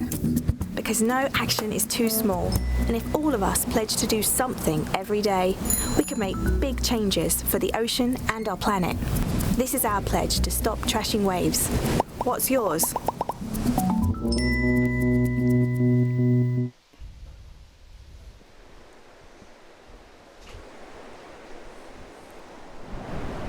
And a very warm welcome back to the moist shores of San Miguel Island. It's the Azores Airlines Pro 2019. We're through to round 3. This is heat 2 of that round. You see a little bit of precipitation coming in with the wind. It's very green around here. Water is the giver of life. And we get pretty regular little blessings in the form of warm rain showers. So you see Jackson Baker in the board shorts there, and it's still pretty nice temperature-wise. A little bit of moisture, and what we can almost pretty much guarantee in a very short space of time, almost certainly before the end of this next heat, sun's going to come out, we're going to get a rainbow, and it's going to look amazing again. Guarants. Absolute guarants. So let's have a look. O'Neill Massin, Beric de Vries, Victor Bernardo, Mihimana Bray, 2 Tahitians. Here goes the South African de Vries with a nice hit from Beric, and again, nice rhythm to that. Didn't need to do too much. So the upper body was quite quiet and stylish and composed. Just tagging that lip up with a couple of nice hits. Yeah, he's a real sparky guy though, isn't he? But I was walking down this morning, and everyone, for the viewers back home, the morning runs, everyone sort of comes down in the first light. There's all the surfers are there, all the judges get ready, all the workers. It's a bit of a sort of hive, everyone's sort of milling around, sort of saying pleasantries, little, oh, how you going kind of thing. Is berries, what's it this way, first turn, floats it up, gets a second crack in. Beric though comes down, first one he sees is the tour manager Rob Gunning, and he's just quite loud and quite positive and quite funny. He gave him a wedgie. No, he goes, is it Rob Gunning or is it Rob Running? And he was just like straight off and gave me a little smile and a little laugh. Rob had a little smile. I thought that's that classic de Vries. On his backhand, O'Neill Massin, the Tahitian, been sticking to his lefts most of the week. There's a lot of turns in. The angle from the other side will give us a really good sort of indication of exactly how that wave went for him. But the Tahitian off to a strong start. De Vries had the Vuvuzela out for Mikey February's heat. He's making a bit of a racket with that thing. It's one of my least favourite things ever to happen to the World Cup was the Vuvuzela. It was a bit of a regrettable affair, wasn't it? Yeah, it was. It was just awful business. Just a non-stop soundtrack for a month of your life. Yeah. But anyway, I never got to the point where it was so constantly. You know, you just never got used to it. It was just stayed consistently annoying for like every match of that World Cup. And for those wondering what a Vuvuzela is, it's kind of like a plastic trumpet that the South Africans blew in the World Cup non-stop. Yeah, well, it's an instrument they've used in lots of different sort of cultural and sporting events over the years. But yeah, really, they handed them out for free, didn't they, at the World Cup, thinking that would be a good idea to generate noise. So under the 20-minute mark in this one, O'Neill Massin. Powerful Tahitian using the backhand, 4.83 the number for him. De Vries out of South Africa gets a 4.5. Just got a quick throwaway from Mihimana Bray of a 1. Victor Bernardo as yet to post anything, as we're going to see De Vries working over a left-hander now with a bit of speed. And there's a little bit more meat on these sections now, and Beric will get a nice little sparky redirect. to finish off on the inside, looking composed. Yeah, what I do like, I mean, I see as we see him drive around the corner, nice little first turn, a bit disjointed this way. He's looking for the double up, floats it high. This time gets 3 turns in. You know, not that I don't like to see Derek. I actually see more live action. Bernardo a bit bewildered there when he tried to swing and goes down. When yes, the Ben. surfers aren't sponsored, which is a real shame, and Berwick is currently in that without a sort of a big major sponsor. But then that means that the surfboard shaper gets to put their logo on the top of the board, which is what used to be back in the day the standard, wasn't it? The surfboard shaper was front and centre. They didn't sponsor them, they just made the board, so that's where the logo should go. You can remember the pots with the the Channel Islands always in the corner. Anyway, yeah, flashback. While we wait for scores to come in, we're going to hear for the man who stole that last heat with a last gasp effort. It's Frenchman Tristan Guilbeault, and he's down there with Shannon. Thank you, Tristan. Great heat for you. You had a really high score, and almost an excellent score. Walk us through that one. Yeah, I was kind of like out of rhythm for the first part of the heat, and then I knew I needed a big score because the other one had like a 6 each. So I got lucky. I got 3 turns on that wave, and then I was like, on the last one, I was kind of like shaking, trying not to fall. But yeah, I made it, so I'm stoked. Well, I feel a bit of a wild weather reporter right now. It looks cold, but in the water it's warm. How are the conditions out there from the surfer's angle? Well, yeah, I mean, it's getting hectic pretty much, but I mean, it's all right. We're in the water, so we don't really mind the weather. It's more like the wind is strong, so it's easier to surf on the back end instead of the rights. So it's good for me. I mean, I stick with that, and then it made it, so it worked. All right, well, congrats to the Frenchman. Moving on, we're going to throw it back to the booth. All right, good job, Tristan. And always, you know, in these kind of heats, score lines, 2 surfers advancing, you're always in with a shot Monday. It's worth remembering that. You've got to back yourself and fire up at any stage, particularly at the end of a heat.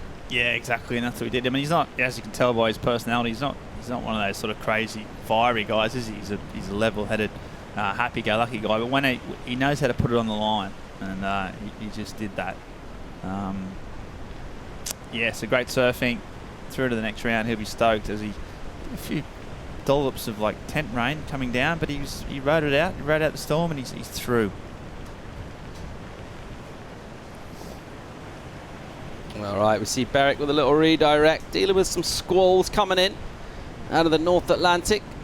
One thing you can pretty much guarantee around here is whatever the weather's doing, it might not persist for very long. So we're positive. We already see a bit of bright sky on the horizon there in your shot. And that sun will just poke through beautifully. Probably provide us with a rainbow, which seemed to be very much a regular occurrence throughout the days down here. And a bit of weather and a bit of wind associated with it. Ben, we quite often see when it sort of hammers down with rain, the ocean can quite often go a bit flat, can't it? Yeah, it is one of the idiosyncrasies about surfing. It is one of those strange events, yeah, that it just dampens down things. It really shouldn't. I think it's obviously to do with the amount of wind that's coming with the rain. But I'm not sure quite what well, you're masking you, Paul. You're the man with the oceanography degree. I mean, why is that? Why does the water dampen it down? I don't know. I do not know. But we can look that up. Yep. Tweets coming in. A lot of people firing up. There's some interesting stuff. This one coming in. What do you got, Paul? This is Mitch in Malibu. And he wants to know... Malibu Mitch? He's got a question about the Mind Palace, the Surf Mind Palace. I love a Mind Question Palace. for Ben. He says, recreating a Surf Mind Palace. You can have any board from history. Right. Any board short or wetsuit combo. You can surf any break. You can have any song in the car. And you can have any sandwich or lunchtime snack in your lunchbox. Monday, over to you. Great, by the way, great tweet, Mitch. Really, really creative. Yeah, Mitch. That's he's any board from history. You know what he's done? He's provided the framework for an incredible Mind Palace. He's built the sort of structure. I'm just going to fill it. Are you thinking the Duke's Olo, or where are you going to go board wise? Board wise, I'm going to. You know what? It's a tough one. Come on, Monday. I will have to push you for an answer. I'm going to go for the Jerry Lopez Lightning Bolt. Okay, the Jerry Bolt. Yep. The pin, the famous pintail. Shaped by him or by Tom Parrish? No, it's shaped by him. Okay, Jerry shaped. He took the Parrish template, made it his own, and used that. The board shorts, well, I mean, we've talked about this before, and it's a no-brainer. It's a Martin Potter signature wetsuit short. Wetsuit short. But it's got he's got his signature embroidered into the back of it. But you say Martin Potter, but your spirit surfer animal, Barton Lynch, he used to like a wetsuit short as well. Oh, he did, and he wore it well, but not like Potts did. Okay. Not like Potts did. So we're good Didn't have the hairy back. We're good for equipment. We've got the Bolt, we've got the Potts wetsuit short. Yep. Now, surf spot. Any surf spot in the world. That's what Mitch is saying for your Mind Palace. I'm going to go 8 foot, 6 to 8 foot perfect G-Land Speedies reef. Okay. High tide? Yeah, has to, only breaks at high tide. Obviously. Big south swell. Full moon tides. Yeah. Launching pad. Just get the chip ins, come down.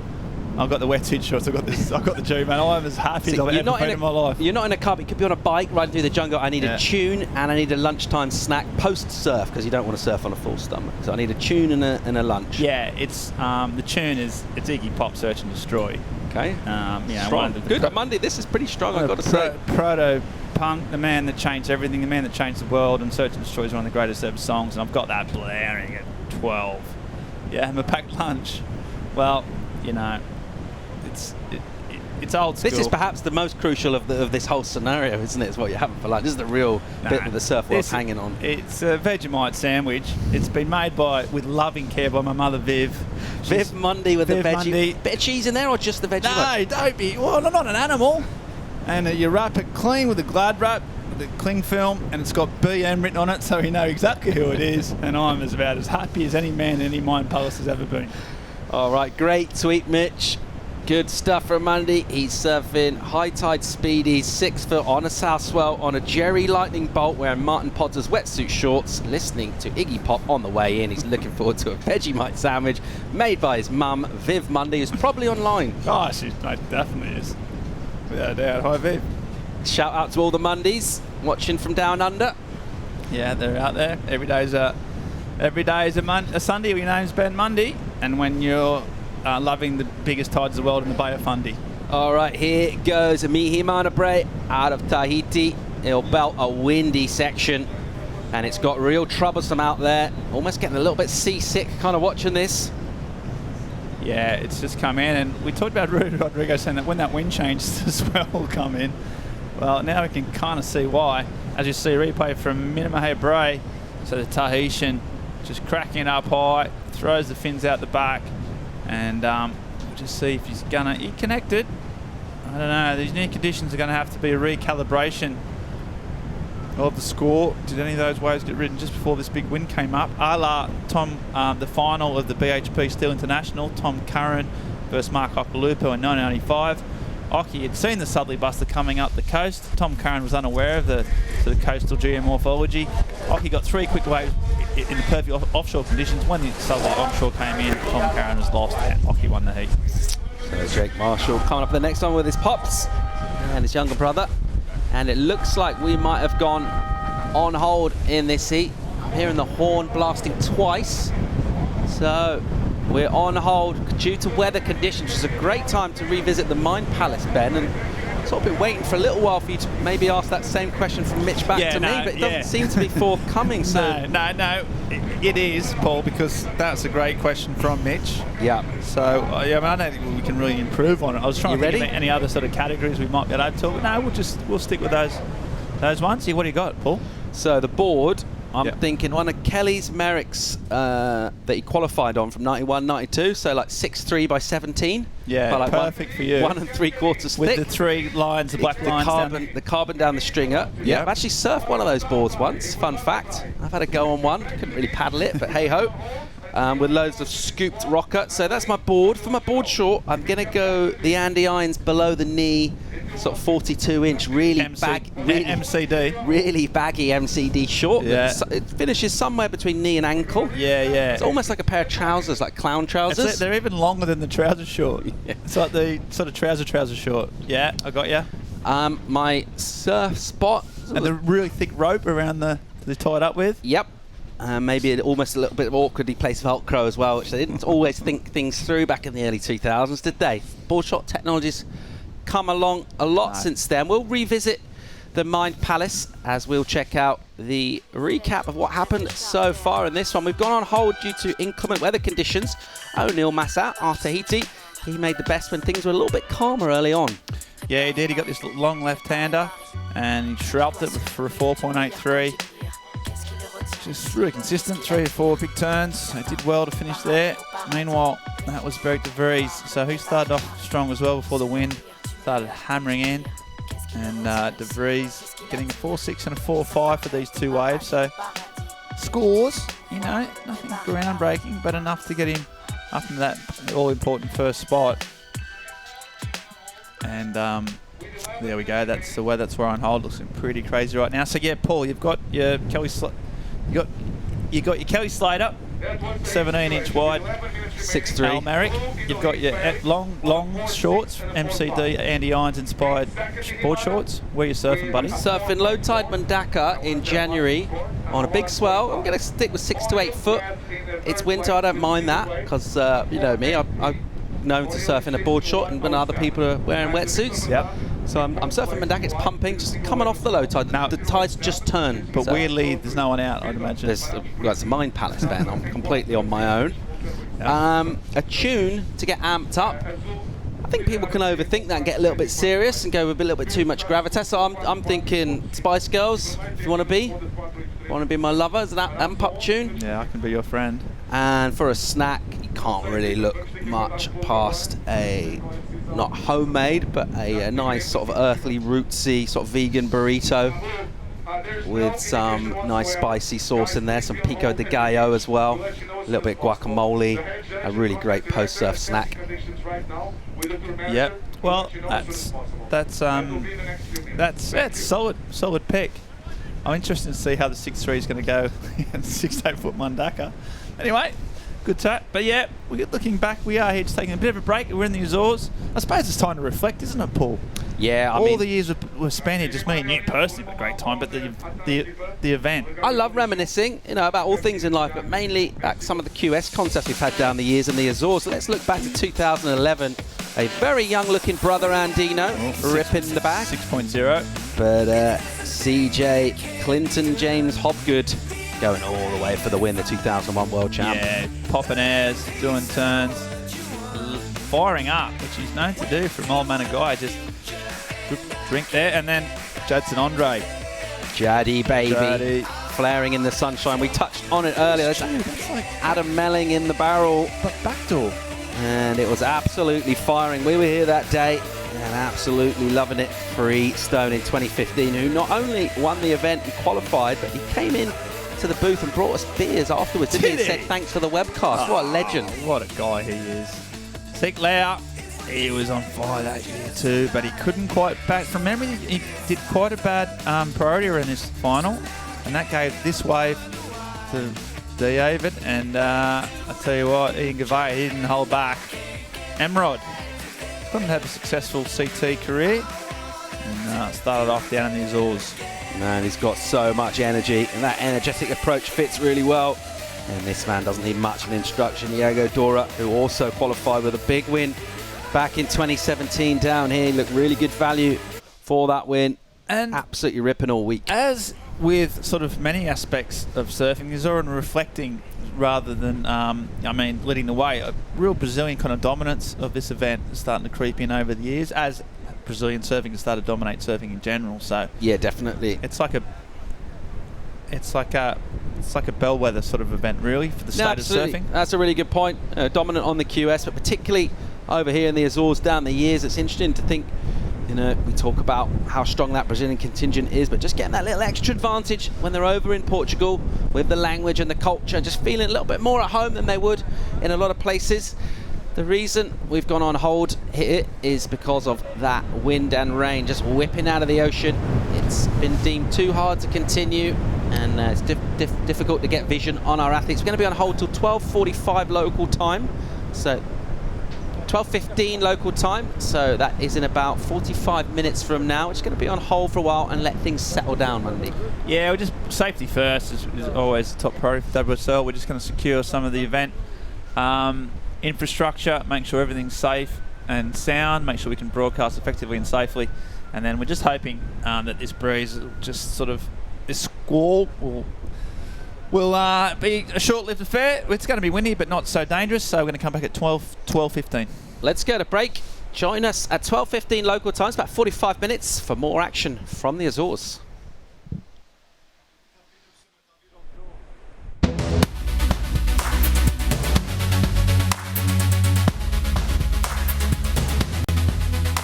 Imagina o seu mel de sonho. Imagino com desporto.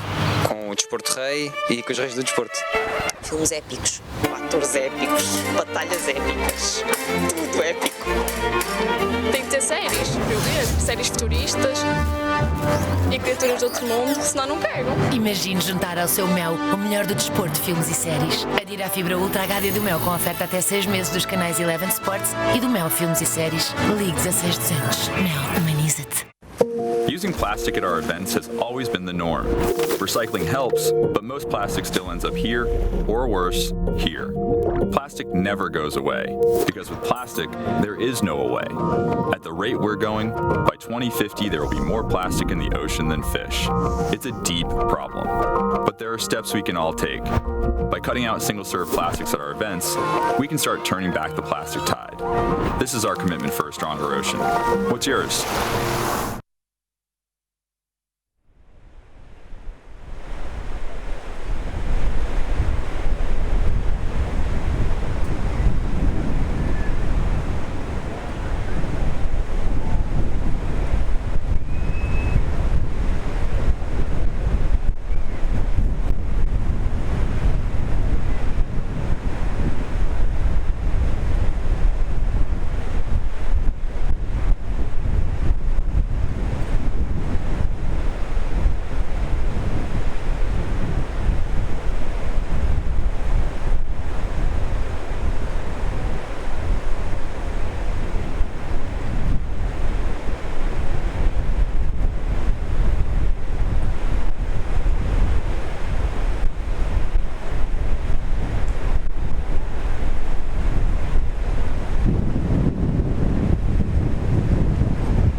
Attention everybody, we have a call. And we're going to resume the heat with 11 minutes remaining at 12:30.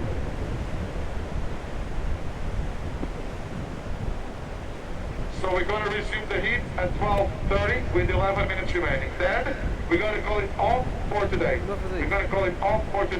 And the next call will be tomorrow morning at 7:15. Everybody, first call tomorrow morning at 7:15. Vamos retomar a bateria às 12h30 para fazer os 11 minutos que faltam e faremos uma próxima chamada para a competição. Depois vamos interromper e fazemos uma próxima chamada amanhã às 7h15.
Love it.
Backwards again. Still. 11 minutes remaining on the heat. At 12:30, that will be in 15 minutes. Then we're going to call it today. After the end of that heat, 11 minutes remaining, we're going to call it today. And we're going to go with the next call for tomorrow morning at 7:15. Again, 12:30, the remaining 11 minutes of this heat. Then we'll call it today. The next call will be tomorrow morning at 7:15. Vamos fazer os 11 minutos que faltam desta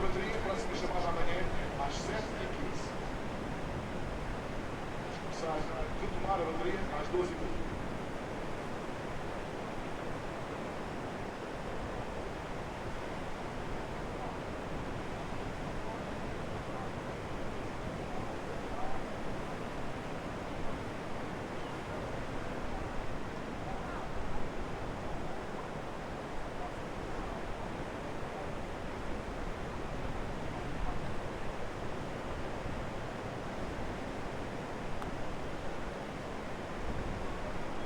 Surfers in the heat.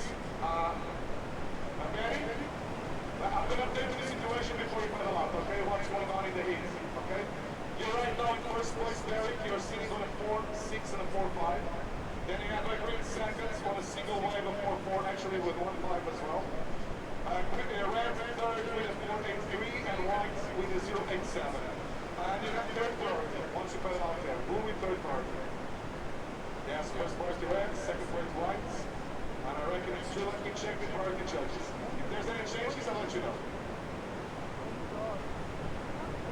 I just checked priorities, and once we resume the heat, we'll be first priority red, second priority white, third priority blue, fourth priority green.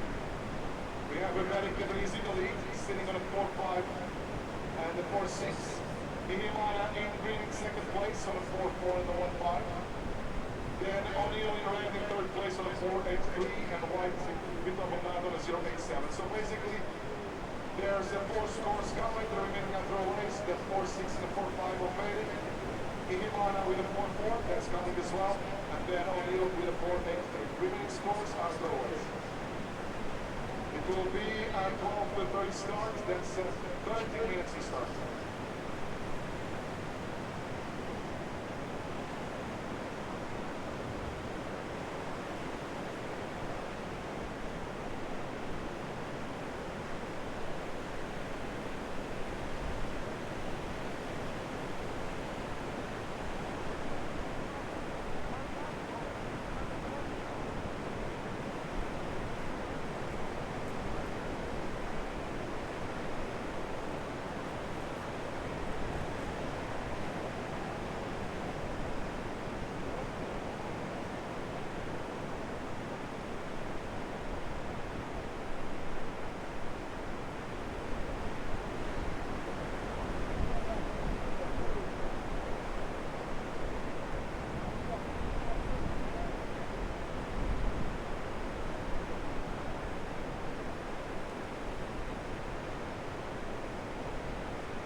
Imagina o seu mel de sonho. Imagino com desporto. Com o desporto rei e com os reis do desporto. Filmes épicos, atores épicos, batalhas épicas, tudo épico. Tem que ter séries para eu ver, séries futuristas e criaturas de outro mundo, senão não quero. Imagine juntar ao seu mel o melhor do desporto, filmes e séries. Adira a fibra Ultra HD do Mel com oferta até 6 meses dos canais Eleven Sports e do Mel Filmes e Séries. Ligue 16200. Mel, humaniza-te. Using plastic at our events has always been the norm. Recycling helps, but most plastic still ends up here, or worse, here. Plastic never goes away, because with plastic, there is no away. At the rate we're going, by 2050 there will be more plastic in the ocean than fish. It's a deep problem, but there are steps we can all take. By cutting out single-serve plastics at our events, we can start turning back the plastic tide. This is our commitment for a stronger ocean. What's yours?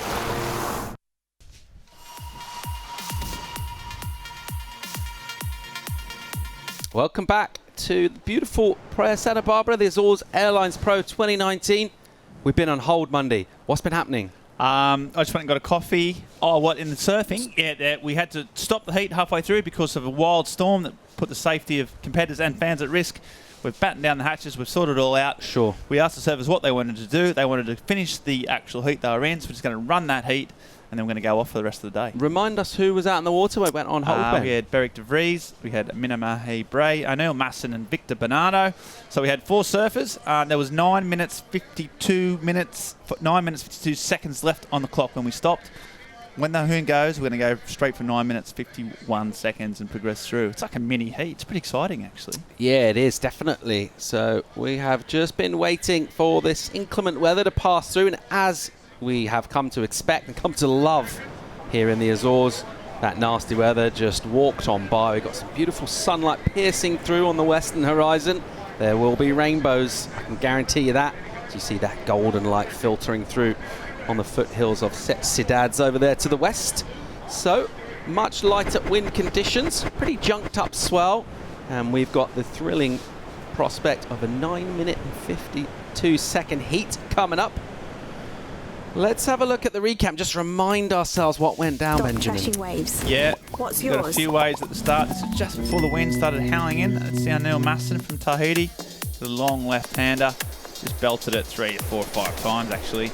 But nothing major, just a lot of them. And that was what he locked in at 4.4. He was sort of only scoring away. But Beric de Vries was probably the standout in the early minutes of the heat, sorry. 2 turns, 2 fours. And that secured him a lead at this stage. Just waiting for this next section on his backhand. And then just after this, the wind started blaring through the Connor site. Became pretty much unwatchable. It was the last probably wave that was ridden in the Tahitian Bray. And just after that, it became pretty much unworkable. So those boys are back out there now. So Beric Brew with the best of this so far. 9.1, his 2-wave total. Not a massive total. Nevertheless, he's good enough. We are going to take 2 surfers through to the next round from this. And we will see the South African with a little slightly mistimed attempt at a backhand manoeuvre into the lip, which will not be a scoring ride for him. A couple of 4s in the score.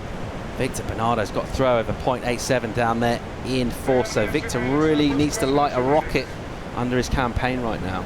Yeah, he's got 9 minutes, 55 seconds to stay in the event in the Azores. Didn't get a wave at the start, and he's about to needs to get a kickstart right now. 10 minutes to go. Then the Twitter sphere seems to be lighting up with Mind Palace scenarios. I just spoke to Nat Young, and he said he listened to the webcast. He quite enjoyed that. Did he enjoy it? He did. Whose did he prefer, incidentally? Mine, but anyway. Let's go with Mihimana Bray, as he'll just kind of sprinkle down on a little section that won't offer any real major scoring potential. Any more Mind Palace tweets in, Monday? Yeah, we've got a one here from Roxanne, up in Oslo. Don't have to put on the red light. No.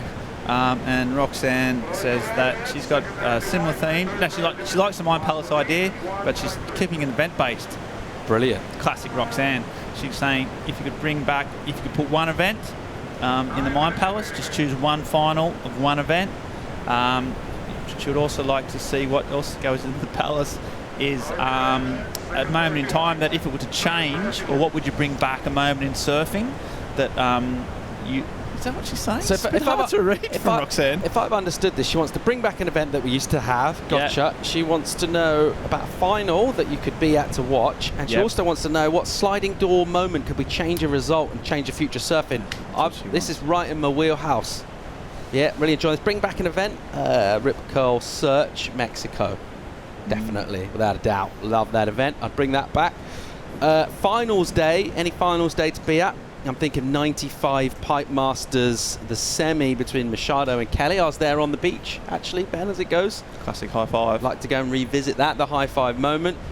Sliding doors moment. If I think about sort of wreaking injustice, I can't think past that Trestles moment with Phil McDonald and Slater. Think of injustice, you think of Ruben the Hurricane Carter, Mandela, Steve Biko, the Guildford Four, and I think Phil McDonald got absolutely ripped in that. So I'd have Phil Macca winning that and Kelly getting second. That will be my Mind Palace. 4 events. Good question. Beric de Vries asking a question on the inside. A big hut from Beric, and he stomps it Monday. Yeah, he liked that. It was a big turn, that, and he's been the best of these surfers to deal with the break. Comes around the corner. Only one thing on his mind. Launches. Great. That's nice. And he's trying to improve on a 4-5. Gonna be a number, isn't it? You would think. That's nice and high. Look how critical that section is. You contrast that with little kind of cheese whizzies over the whitewater. That one was a legit throw-in section. Nice and powerful from Beric. Really stomped on the flats, and that's gonna, we think, improve on his total. He was already the heat leader. Meanwhile, we got paddlers. Here goes O'Neill Massin out of French Polynesia with a nice stinging lip hit. Just the one turn though for O'Neill. Meanwhile, on the end was Victor Bernardo, who really needs to just change things around. He's been absolutely lost at sea so far in this one. And we'll see him make his way out. What did he get done on that wave? He badly needs points. Ben, an event that you'd like to bring back. Finals day you'd like to be at watching. And a sliding doors moment for a result that you'd like to change. Let's just revisit that after the replay. Whoa! Big turn there from Victor. So these guys, they just couldn't quite finish off the second turn. Here goes Massin, the other Tahitian. 2 Tahitians mates back to back. That one is not going to make a difference there. Smacks it high. Can't quite make that. I'm going to bring back the Highland Open at Thursday. Oh, I love that event. The Cold Water Classic. Oh, you've gone the QS. I love it, Monday. Mate. Live action from Massin as he shroups a left-hander, second place prior to that. So O'Neill Massin, the strapping Tahitian, belting kind of a softer section, but nice little impetus to his turns, and pretty did well to fit those in, would you say? Yeah, he did really well. Up tight in the pocket. Still winning those scores, so wow. Beric de Vries got a big score. And the last one in, snaps it high. Massin just getting one in, and there's some sort of motion in the ocean. There's some screams coming from the competitors. De Vries for the big power air down to the flats over a steep critical section. 7-1-7. He's in the driving seat in this one now. He maintains that lead, but he nudges that scoreboard up. That's a decent total, 11-7-7 for him. He's actually got another number to come in. There's Bernardo. We reckon 2 scores coming in for him. So, well, he got a 5.83 prior to that. So for his air, so a little clash of the aerial maneuvers on the right-handers, and this is what he just rode. Yeah, he came around the corner. Oh, a little savage jam, and another one. So that's 2 big turns. This guy is really talented. Drives around, hits it hard, nice little lay back, and then gets it up again and just releases the fin. So that's strong surfing from Victor. Watchability for me is one of the best, kind of most polished performers on the QS to watch for me. I absolutely love the way Bernardo surfs. Yeah, he's got real style, real sort of flair. And makes his turns great. And then on the left now, that's been Mana Bray, the Tahitian, and he's 2 Tahitians just getting a little bit sticky. De Vries out there right now, 7.17. We're just waiting for those scores for Victor. He's going to go in a second, isn't he? He only needs to go first. He only needs a 3-1. He's got a 0.87 as a backup, and you'd be expecting him to move up. Well, he is still waiting for a score as he gets temporarily leapfrogged by Mihimana.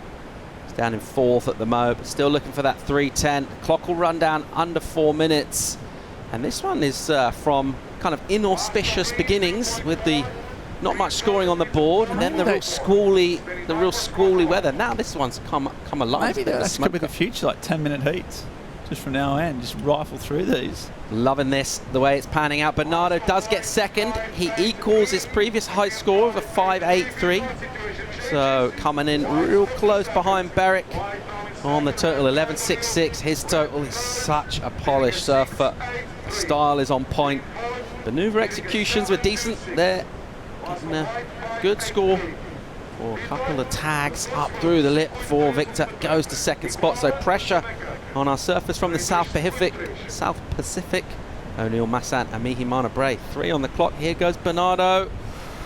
And he went for a slightly awkward kind of snatched attempt at the forehand ollie. And he'll go down in turbulent waters on the inside of this shore break. Yeah, not much doing here. Sort of got a bit stuck on the grab. And back to the Mine Palace. So the thing on the finals day, 77 stubbies at Burleigh Beach. 6 to 8 foot Burleigh perfection. 40,000 people on the beach, board shorts, bikinis, and the introduction of the man-on-man heat, yes, which revolutionised surfing. And sliding doors moment. It goes back to pipe again. 1998, the Pipe Masters.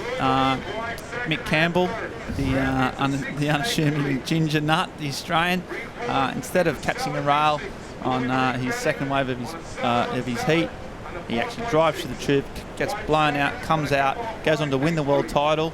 Slater doesn't. Slater's never heard from again. He establishes a dominance that wins him 5 world titles, and the ginger sort of nuts of the world unite around him, and he becomes one of the most powerful forces of good and on the planet. All right, good stuff. Like the Highland Open, great event that was up there on the North Shore, the real North Shore, Caithness in Scotland. Great waves up there. That was a wicked event. I love the fact you're bringing the QE into it Monday. Yeah, wow. It's probably in many ways the superior tour. So 90 to go in this one. De Vries at the moment leads Bernardo. It's South Africa and Brazil in an all-Southern Hemisphere affair. Can our surfers out of Polynesia, the beautiful paradise of French Polynesia, Tahiti, get themselves some scores going on the board? Second priority with Massa. We're going to see Bernardo, the Brazilian. Backhand option, nice steep section. He'll fang one up through the lip. Those pink rails looking quite resplendent with a nice little bit of flamboyance on the kick out as well from Victor. Love the way this guy surfs. It's been quiet for most of this year, really looking for a result. Could he be on his way to a breakout here in Azores? We'll need to get through this heat first before we start to think about counting or anything like that. A reasonable little effort from him here. I'm not sure he'll improve on his 5.83s. No, but still strong. 2 turns, 2 clicks, really smooth. Look at that. Maybe a little bit late, but you're right, he's still in a pretty strong position.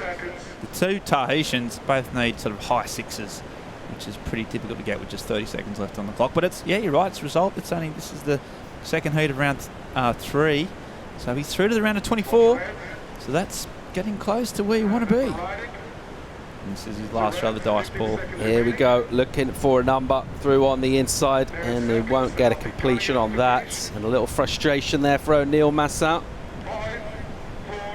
So he'll finish up with a disappointing result from him. And he's been a bit unlucky in terms of that stop-start for that heat. 2 surfers that won't mind that at all. At De Vries and Bernardo. They'll go on through. So Beric kind of continued where he left off in the lead in that heat, whereas Bernardo was languishing way down in 4th with nothing on the board. It's all cuddles down there as they'll just duck dive a couple of sets and think, whew, dodged a bit of a bullet there from the ocean. Yeah, they'll through there, that's right, and then they don't have to come back. They're going to have a very early start tomorrow at 7:30 potentially, so they've missed out on that super early start.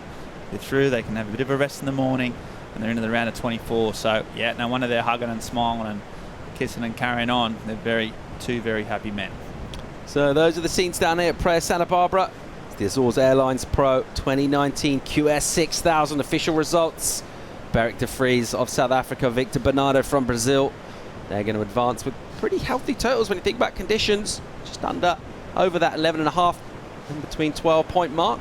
Not bad considering what's out there.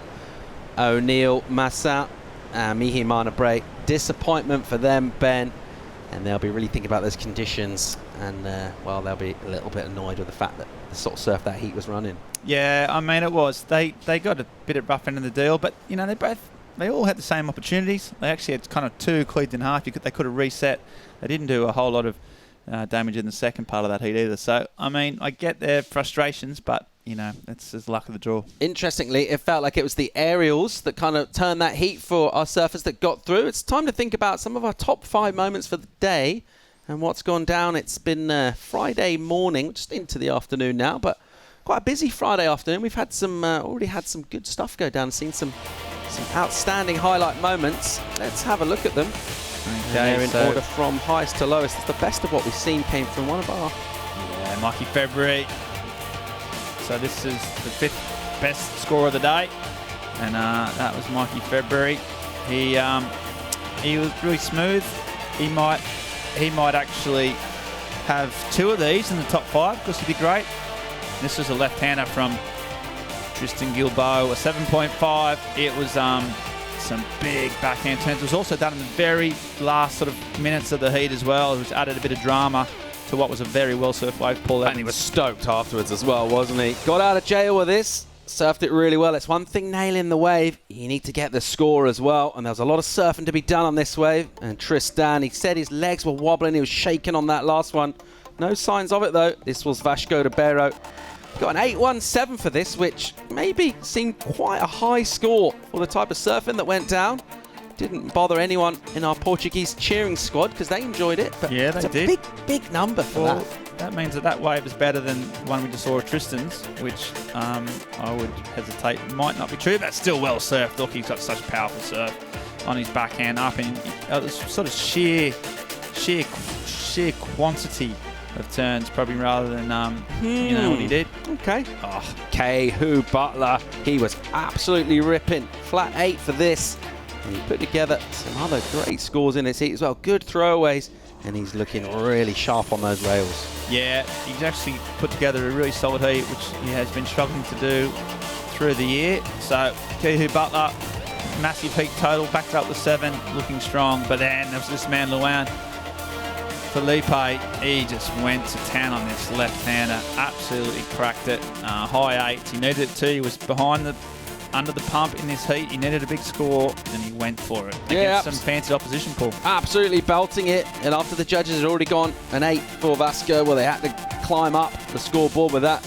Really good surfing from L Philippe. If he gets on a bit of a roll, he could be really dangerous down here. He's got a lot of experience, not coming with a lot of pressure. Probably not thinking about a qualification story for him at the moment, though a lot left to play with. He could be one of those dark horse stories that we love about the QS. Definitely, yeah, and he had a good result down there in Santa Cruz, didn't we? I think he made the semi-final down there. So yeah, one of the dark horses of the event for sure. We've been talking about the surf forecast all week, picking up for the weekend. The weather's come in, so we've got the front associated with the jump-in swell. That's happening right now. We're thinking it's going to bump up throughout today. We're going to go off now for the rest of the day and let conditions improve. We're going to come back hopefully for a much powered up, sized up weekend to surf. We're looking at great conditions for Sunday. Tomorrow, which is Saturday, we're going to have an 8 o'clock call. Maybe a bit of wind out there, certainly a bit more size, but we think things will clean up from what we've got at the moment. We're going to go to some highlights and check out some of the best of what we've seen so far. Join us at 8 a.m. local time, and we'll see you tomorrow. Thanks for tuning in. Love you. Bye. I'm on a mission. I'm paying dues. I'm in position. I'm staying up. It's getting late. You're doing good. I'm doing great. Recognition. I'm on a mission. I'm paying dues. I'm in position. I'm staying up. It's getting late. You're doing good. I'm doing great. Hours of practice, they don't feel like working. Overthinking, I don't mean to let the pain and hurting. I was main stage with Tiny at a festival. Realities are just less than 24 hours past and I'm back to working. The wage is at minimum, but when you know your worth is more, you make your own curriculum. Study in the industry, I know you see me killing them. Nice, it felt so real, I had some moments I was living them. Celebrity, civilian, walk amongst the greats that you ignore. The ones relentlessly pursuing every key to every door. It's evergreen and evermore if you're content with living normally. I'm handing in my notice to the world on record formally. I know this life is right for me. I know the future's bright for me.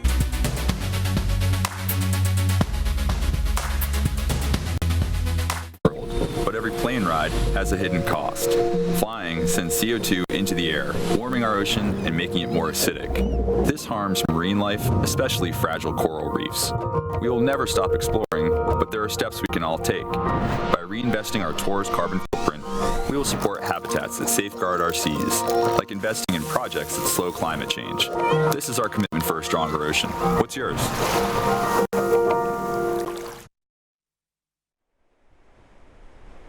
All the way from Bell's Beach to tell you that the king is back. Grab my board. Surfers from Australia have banded together. I think surf booties are cool. You are a certified badass. What's up, Chris Cote here with some breaking news. Literally. Have you seen the clip? Chris, can we get some more news, please?